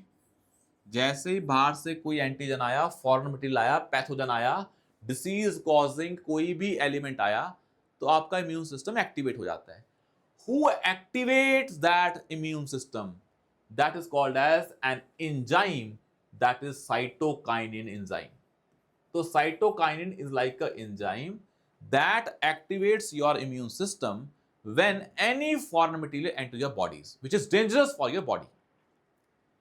कई बार क्या होता है, जो बहुत ही, जो जिनके इम्यून सिस्टम बहुत ही ज्यादा क्या है, डेवलप हो चुका है, फॉर एग्जाम्पल इन एल्डरली, उनमें क्या होता है, साइटोकाइन रिस्पॉन्स बहुत बढ़ जाता है, लाइक अ स्ट्रॉम। वर्ड क्या है? स्ट्रॉम। तो जब साइटोकाइन का स्ट्रॉम आएगा, it will activate the immune system, in fact it will over activate the immune system, या better word is hyper activate the immune system. जब इम्यून सिस्टम ओवर या hyper activate हो जाएगा, तो फिर वो इम्यून सिस्टम बॉडी के organs पे अटैक करना स्टार्ट कर देगा। तो एल्डरली में जो प्रॉब्लम्स आ रही थी, अटैक्स हो रहे थे, because cytokine system converted into a storm, तो ये दिक्कत आई। तो एल्डरली में because immune system was very strong, तो उसमें उन्होंने साइटोकाइन स्टॉर्म्स आने स्टार्ट हुए, तो उनकी बॉडी पे ही अटैक करना स्टार्ट कर दिया immune system. This is called as cytokine storm. इसीलिए एल्डरली पे कोविड 19 का ज्यादा इंपैक्ट था। आया समझ में? एक और है term that is very important, इसी से लिंक है, that is called as black fungus.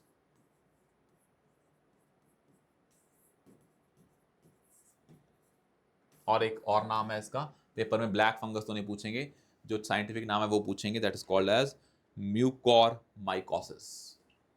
Mucormycosis, this is the term, मतलब इसका साइंटिफिक नाम है और इसे बोलते हैं black fungus, because this disease is caused by a fungus. This disease is caused by a black fungus. हमने पढ़ा ना किंगडम, सारे kingdom monera, kingdom protista, kingdom fungi, kingdom plant, kingdom animal, वही फंगस की बहुत टाइप्स होती हैं, black fungus है एक। अब जिनको कोविड हुआ था ना, उनमें ये डिसीज आनी स्टार्ट हो गई। इसमें क्या होता है, आपकी आईज पे अटैक हो जाता है, आई साइड जाने के चांसेस हो जाते हैं, आईज पे अटैक हो रहा था, या अपर जॉ होता है ना, उस पे इंपैक्ट हो रहा था।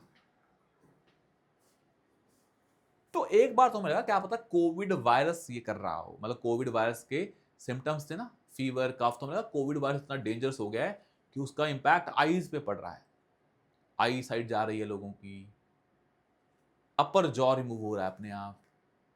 पर बाद में समझ में आया कि जब कोविड 19 हुआ तो इंसान का क्या वीक हो गया, इम्यून सिस्टम। जब वायरस ने आपकी सारी बॉडी को ही हाईजैक कर लिया तो इम्यून सिस्टम वीक हो जाता है, उसे बोल देते हैं that person is immuno compromised. उनकी इम्यूनिटी क्या हो गई है, कॉम्प्रोमाइज्ड हो गई है। अगर उस इम्यूनिटी कॉम्प्रोमाइज पर्सन में फंगस अटैक करे, भाई ये फंगस अगर हेल्दी बंदे पे अटैक करे ना, फिर कोई दिक्कत नहीं है, बिकॉज इस फंगस के लिए हमारे नेचुरल मैकेनिज्म्स हैं, हमारी बॉडी एंटीबॉडी बना के इनको टैकल कर लेगी। पर जब इम्यूनो कॉम्प्रोमाइज्ड बंदा है, जब उसी में ये फंगस आती है तो वो अपना असली रूप दिखाना स्टार्ट कर देती है in the forms of these symptoms.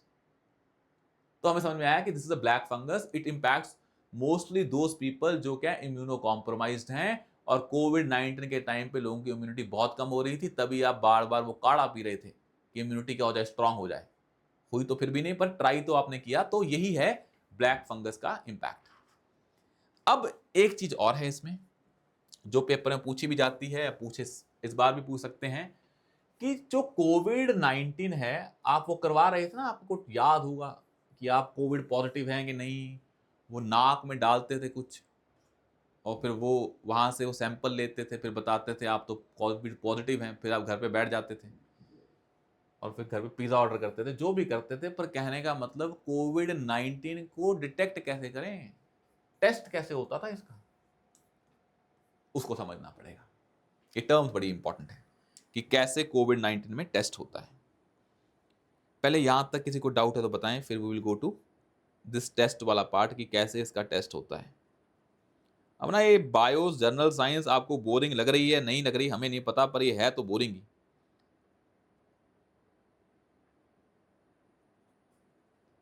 है, तो बड़ी बोरिंग ही, पर हम इसको सिंपल भाषा में समझा रहे हैं ताकि आपका पेपर सॉल्व हो जाए। हमें थोड़ा यहाँ पे डॉक्टर बनना है एमबीबीएस करके। अब मैंने आपको बताया था जो वायरस होते हैं उसका जेनेटिक मटेरियल होता है, ये बना दिया आपका, अच्छा सा बना देते हैं वायरस। वायरस देखने में तो अच्छा ही लग रहा है, ये स्पाइक प्रोटीन लगा दिया, पूरा इसको सजा दिया, ये वायरस बना दिया हमने। अब वायरस के बीच में यहां पे क्या है, जेनेटिक मटेरियल। जेनेटिक मटेरियल तो वायरस का भी होता है, और कभी आज के बाद कभी क्वेश्चन आए कि जो वायरस है इसको तुम लैब में मल्टीप्लाई करवा पाओगे, जैसे बैक्टीरिया है ना, तो सेल कल्चर करके बस, भाई bacteria is like a cell. Bacteria मतलब most bacteria are prokaryotes. Prokaryotes का मतलब क्या है कि आपके बैक्टीरिया का सेल है, और सेल को आप सेल को कल्चर भी कर सकते हो। पर वायरस में कोई सेल है ही नहीं है ना भाई, virus is non living outside the body, और नॉन लिविंग को तुम सेल में लैब में कैसे कल्चर करोगे। तो मतलब आर्टिफिशियली सेल्स को रिप्रोड्यूस नहीं किया जा सकता, सेल जब बॉडी में आएंगे नेचुरली रिप्रोड्यूस करेंगे। बैक्टीरिया को, फंगाई को, एल्गी को तुम लैब में भी क्रिएट करवा सकते हो, पर जेनेटिक मटेरियल सभी में होता है, चाहे वो बैक्टीरिया हो चाहे वो वायरस हो। अब आपको पहले बताया था वायरस का genetic material can be DNA, it can B RNA, और जो कोरोना वायरस होता है उसका होता है आरएनए। उसका क्या होता है? RNA. Genetic material is RNA. अब मुझे एक चीज बताएं, आरएनए आपका वायरस में है, किसी की बॉडी में ये वायरस चला गया, किसी की बॉडी में, ये बॉडी बना दी हमने। अब ये डिटेक्ट करें कि उनमें कोरोना वायरस है कि नहीं है, तो कैसे करें? अब जो आरएनए होता है, हमें एक चीज पता है, हम डीएनए को तो रेप्लिकेट करवा लेंगे, क्योंकि डीएनए को रेप्लिकेट करवाने का मतलब क्या है? डीएनए नेचुरली भी बॉडी में रेप्लिकेट करता है, तो लैब में भी रेप्लिकेट हो जाएगा। अब ये डीएनए और आरएनए बहुत ही छोटे होते हैं ना भाई, आपका सेल ही बहुत छोटा होता है, उसके अंदर जाके डीएनए बहुत ही छोटे छोटे हैं। जब तक हम इनकी कंसंट्रेशन ऐड नहीं करेंगे तब तक हम डिटेक्ट नहीं कर पाएंगे। मतलब आप में कोरोना वायरस है तो हमें पहले आपकी बॉडी में सैंपल लेना पड़ेगा। अब सैंपल तो छोटा सा आएगा, अब उस सैंपल में क्या करना पड़ेगा? उस सैंपल को मैग्नीफाई करना पड़ेगा। जैसे आप देखते हैं ना, उसे माइक्रोस्कोप से माइक्रोब्स को बड़ा देखते हैं आप, तो हम कुछ करना पड़ेगा जिससे हमें जो ये वायरस है उसके जेनेटिक मटेरियल को हम क्या कर पाएं? बड़ा कर पाएं। बड़ा इन द सेंस उनकी कंसंट्रेशन को बढ़ा पाएं। बड़े तो वो हो ही नहीं पाएंगे, हैं तो वो छोटे ही। कंसंट्रेशन को बढ़ा पाएं। अब उसको बढ़ाने का तरीका क्या है? अगर आपका वायरस आरएनए वायरस है, अब रेप्लिकेट क्या होता है? डीएनए। आरएनए तो रेप्लिकेट नहीं होता है, तो हम पहले आरएनए को डीएनए में चेंज करेंगे, और वो प्रोसेस क्या होता है? रिवर्स ट्रांसक्रिप्शन, पहले बताया हुआ है, रिवर्स ट्रांसक्रिप्शन। और जब डीएनए आ गया तो डीएनए एक ही आया होगा, तो हम ट्राई करेंगे इस डीएनए को क्या करें? बढ़ा दें, तो उसे बोलते हैं ये रेप्लिकेट कर दें, that is called as polymerase chain reaction. तो उस टेस्ट को क्या बोलते थे हम? RTPCR test, reverse transcription polymerase chain reaction. What is reverse transcription? In body we know that DNA is converted into mRNA. This process is called as transcription. अगर DNA से RNA जाने के प्रोसेस को बोलते हैं ट्रांसक्रिप्शन, तो RNA से DNA को क्या बोलेंगे? Reverse transcription. फिर डीएनए को क्या करेंगे? Replicate, that is called as polymerase chain reaction, chain बनाएंगे उसकी। तो this test is called as reverse transcription polymerase chain reaction. ये होता है आपकी बॉडी में डिटेक्ट करना कि वायरस का जेनेटिक मटेरियल है या नहीं है। दूसरा हम क्या करेंगे, ये आपको समझ में आया ना, आरटीपीसीआर टेस्ट होता है। अब मुझे एक चीज और बताएं सिंपल सी, कि ये आरटीपीसीआर एक टेस्ट है। अगर आपकी बॉडी में कोरोना वायरस आएगा तो आपकी बॉडी कुछ ना कुछ एंटीबॉडीज तो बनाएगी, ज्यादा नहीं बना पाएगी तो क्या हो जाएगा? बच नहीं पाएंगे आप, बच मतलब आप पे सिम्टम्स दिखेंगे, पर एटलीस्ट एंटीबॉडीज तो आएंगी। अगर मैं इन एंटीबॉडीज का टेस्ट कर लूं, उसे बोल देते हैं एंटीबॉडी टेस्ट। अगर मेरे को कोरोना मतलब कोविड-19 वाले वायरस से बनने वाली एंटीबॉडीज के बारे में पता है, और मैं सैंपल लेके देखूं उस सैंपल में वो एंटीबॉडीज हैं कि नहीं है, अगर मिल गई एंटीबॉडीज तो क्या बता देंगे कि उस बंदे को कोविड-19 उसमें वायरस है कि नहीं। आ गया समझ में? दो टेस्ट होते थे, आरटीपीसीआर और एंटीबॉडी टेस्ट, ये आपको पता होना चाहिए। जिसको वो कहानी नहीं पता है तो मैं आपको एक बार कहानी और बता देता हूं क्या होती है रिवर्स ट्रांसक्रिप्शन। हमने पहले लेक्चर में पढ़ी हुई है। आपकी बॉडी में डीएनए होता है, डीएनए होता है कोड। आपकी बॉडी में जो भी होता है वो कौन करता है? डीएनए करता है। सारी इंस्ट्रक्शन यहीं से आती हैं, कुछ भी बनाने की, कोई भी प्रोटीन बनेगा वो यहीं से बनेगा, कुछ भी होगा इसी से होगा। अब डीएनए कोड क्या होता है? मैसेंजर आरएनए में जाता है। डीएनए डायरेक्टली इस कोड से डायरेक्टली काम नहीं होता है। बॉडी में डीएनए से बनता है पहले मैसेंजर आरएनए, इसे बोलते हैं ट्रांसक्रिप्शन। आपके जो सेल है, सेल में न्यूक्लियस है, न्यूक्लियस में डीएनए है। पहले इस न्यूक्लियस से सामान निकलता है बाहर, कौन सा? एमआरएनए। एमआरएनए आगे जाके कन्वर्ट होता है ट्रांसफर आरएनए में, और ये ट्रांसफर आरएनए आगे जाके राइबोसोम पे चिपक के क्या बनाता है, प्रोटीन। इसे बोल देते हैं ट्रांसलेशन। तो बॉडी में डीएनए से प्रोटीन डायरेक्टली नहीं बनता है, उसके लिए पूरे प्रोसेस होते हैं ट्रांसक्रिप्शन और ट्रांसलेशन का। डीएनए जो आपके न्यूक्लियस में है, इस न्यूक्लियस पे पहले मैसेंजर आरएनए, मतलब इस डीएनए पे पहले क्या आएंगे, कुछ एंजाइम्स आएंगे, वो क्या बनाएंगे, एमआरएनए। तो आपके न्यूक्लियस से एमआरएनए बाहर निकलेगा, फिर वो जाएगा सेल में राइबोसोम के पास, पर उससे पहले वो किस में कन्वर्ट हो जाएगा, ट्रांसफर आरएनए में, टीआरएनए में। वो टीआरएनए जाके आपके राइबोसोम पे बैठेगा और क्या बनाएगा, प्रोटीन्स बनाएगा। उसे बोलते हैं translation. This transcription and translation is a process जिससे डीएनए किस में कन्वर्ट होता है, प्रोटीन में। अगर मैं उल्टा ले जाऊं आरएनए को डीएनए में, तो उसे बोलेंगे रिवर्स ट्रांसक्रिप्शन।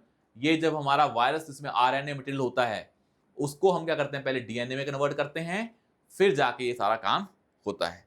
आया यहां तक समझ में? तो ये आपको पता होना चाहिए। अब ना मैंने आपको एक चीज बताई थी, that is called as vaccines. I told you about vaccines पहले वाले। मैं आपको एक बार और बता देता हूं, ये बड़ी इंपॉर्टेंट है, क्योंकि इसमें एमआरएनए वैक्सीन को क्या मिला है, किसी ने बनाई थी, उसको नोबेल प्राइज मिला। क्या होती है एमआरएनए, हम उसको आसान भाषा में समझेंगे। वैक्सीन्स क्या होती हैं, जब आप बॉडी में एंटीजन डाल के बॉडी को पहले क्या कर देते हैं, अवेयर कर देते हैं कि भाई एंटीबॉडी बना ले, कल को जब दोबारा से डिसीज आएगी तो एंटीबॉडी आपको पता होंगी कैसे बनानी है, फिर उस टाइम आप वेट नहीं करोगे, एंटीजन पे या डिसीज पे अटैक कर दोगे।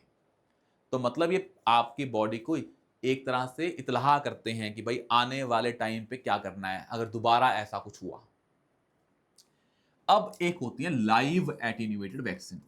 इसमें क्या होती हैं, ये वैक्सीन ना आपका जो वायरस है उसको लेते हैं, उसको मारते नहीं है, लाइव है वो, एटीन्यूएट कर देते हैं, इनएक्टिव कर देते हैं, जिंदा पर कुछ करने लायक नहीं है, इनएक्टिव। लाइव एटीन्यूएटेड वैक्सीन का मतलब है जिंदा बट इनएक्टिव। जब आपने वायरस बॉडी में डाला तो बॉडी वायरस को पकड़ लेगी ना, वायरस है क्या, जेनेटिक मटेरियल। अब वो वायरस इनएक्टिव है तो आगे जाके वो सेल में इन्वेड नहीं करेगा, पर बॉडी को पता लग जाएगा कि ये जेनेटिक मटेरियल नया आया है, इसके अगेंस्ट एंटीबॉडी बना लो। कल को जब वो दोबारा वायरस आएगा जो लाइव फॉर्म में होगा, जिंदा होगा, एक्टिव भी होगा, तो बॉडी एंटीबॉडीज बना के उसको मार देगी। जो हमारी ओरल पोलियो वैक्सीन है वो ऐसे ही बनती है। जो हमारी कोवैक्सीन थी, जो टीके लगे थे ना आपको, कोवैक्सीन, वो भी कैसे बनी थी, लाइव एटीन्यूएटेड वैक्सीन थी। चाहे वो ओरल पोलियो वैक्सीन हो, ओरियल नहीं, ओरल पोलियो वैक्सीन हो, चाहे वो कोवैक्सीन हो, these were the examples of live attenuated vaccine. अब एक आती है वायरल वेक्टर वैक्सीन, इसको भी समझ लें।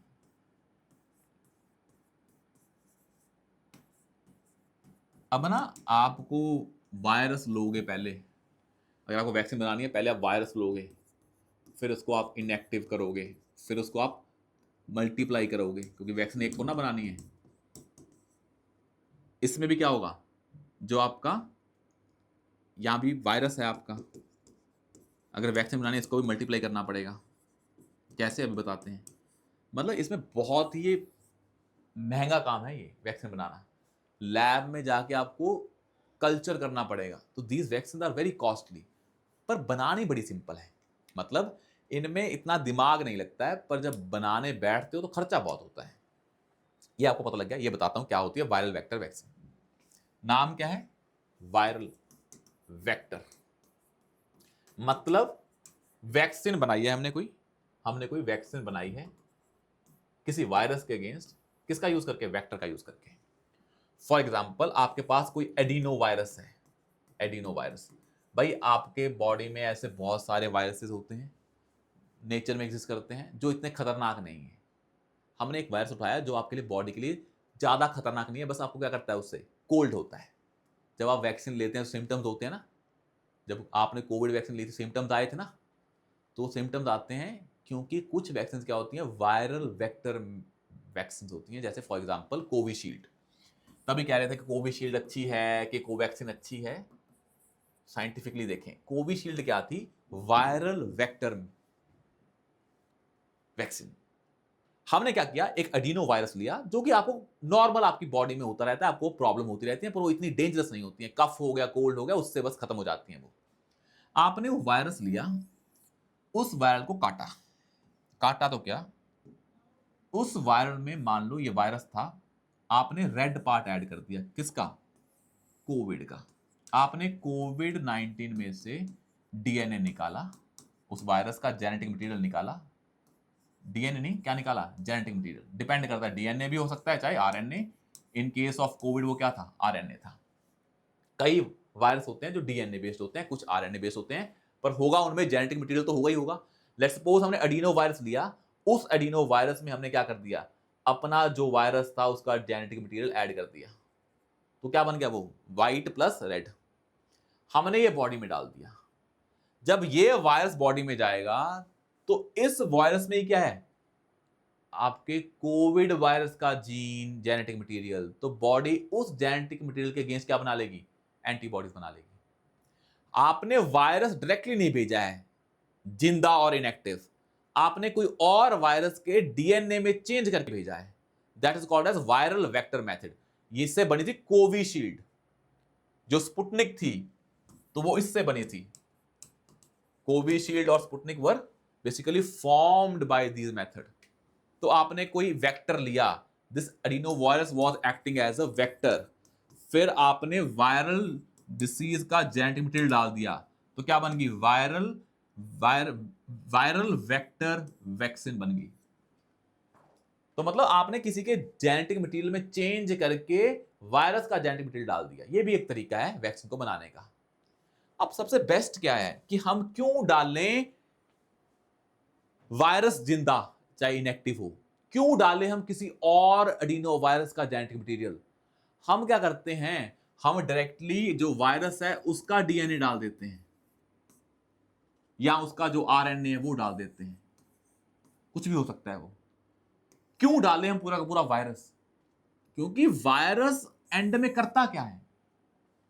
वायरस एंड में करता क्या है? लेट्स सपोज हमारा वायरस है आरएनए वायरस। वायरस करता क्या है? पहले आरएनए वायरस कहां जाता है? डीएनए में कन्वर्ट होता है। फिर वो आपके जो सेल में गया होता है, यही करता है ना।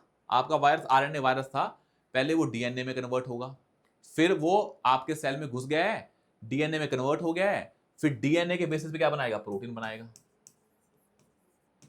क्या बनाएगा? प्रोटीन बनाएगा। और फिर क्या करेगा? सेल को कैप्चर कर लेगा। मतलब जो आपका वायरस है, अगर वो आरएनए वायरस है, पहले वो डीएनए में कन्वर्ट होता है, फिर डीएनए में कोड छिपा हुआ है, कोड के बेसिस पे क्या बनाएगा? अपने प्रोटीन बनाएगा, और क्या बन जाएगा? वायरस बन जाएगा। फिर वायरस इन्वेड करेगा। Let's suppose this was your virus, RNA virus. जैसे वो बॉडी में आया, किसमें कन्वर्ट हो गया? उसने इसको कन्वर्ट कर दिया डीएनए में।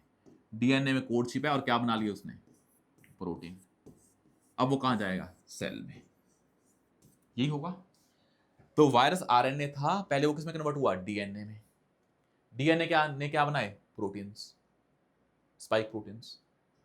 फिर वो कहां घुस गया? सेल में। किनका यूज करके? प्रोटीन्स का यूज करके, स्पाइक प्रोटीन का यूज करके। अभी हमने पढ़ा था कैसे वो बाइंड करता है।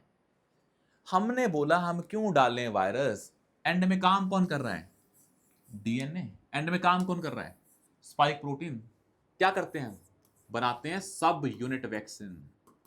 हमने वायरस के कुछ यूनिट्स को डाल दिया, जैसे कि कौन से? स्पाइक प्रोटीन को डाल दिया। उससे भी तो बॉडी को पता लग जाएगा, क्योंकि हर वायरस का अपना क्या होगा? Unique spike protein. हमने क्या डाल दिया? वायरस का जो डीएनए बनता है वो डाल दिया। इसे बोल देते हैं सब यूनिट वैक्सीन। या हमने क्या डाल दिया? एमआरएनए। क्योंकि जो ये आरएनए से डीएनए बन रहा था, तो अगर मैं यही डाल दूं एमआरएनए, जिससे क्या बन रहा है? डीएनए, तो उससे भी क्या पता लग जाएगा? वायरस के बारे में। हर वायरस का अपना एमआरएनए होगा स्पेसिफिक, उससे बनेगा स्पेसिफिक डीएनए, उस स्पेसिफिक डीएनए से बनेंगे स्पेसिफिक स्पाइक प्रोटीन्स, वो जाके सेल में घुसेंगे।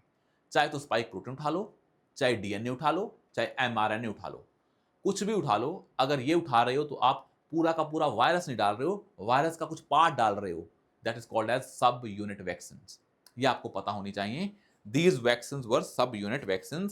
अब एक ही वैक्सीन थी, कॉर्बैक्स करके थी, कॉर्ब वैक्स करके थी, जो क्या थी, सब यूनिट वैक्सीन जो हमने बनाई थी, इंडिया में यूज नहीं हुई थी। इंडिया में मेनली कौन सी थी, वेक्टर वायरल वैक्सीन, या कौन सी थी जो हमारे पास थी, that was a live attenuated vaccine, Covaxin और कोविशील्ड, ये बाहर यूज हुई थी। पर आपको पता होना चाहिए क्या होती है एमआरएनए वैक्सीन, कैसे काम करती है।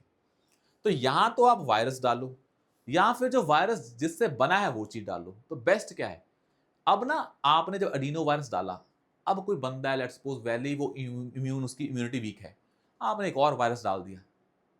आप डीएनए डालो, डीएनए के कोई साइड इफेक्ट्स ही नहीं है ना, हम कोई और फॉरेन मटेरियल थोड़ा ऐड कर रहे हैं उसमें।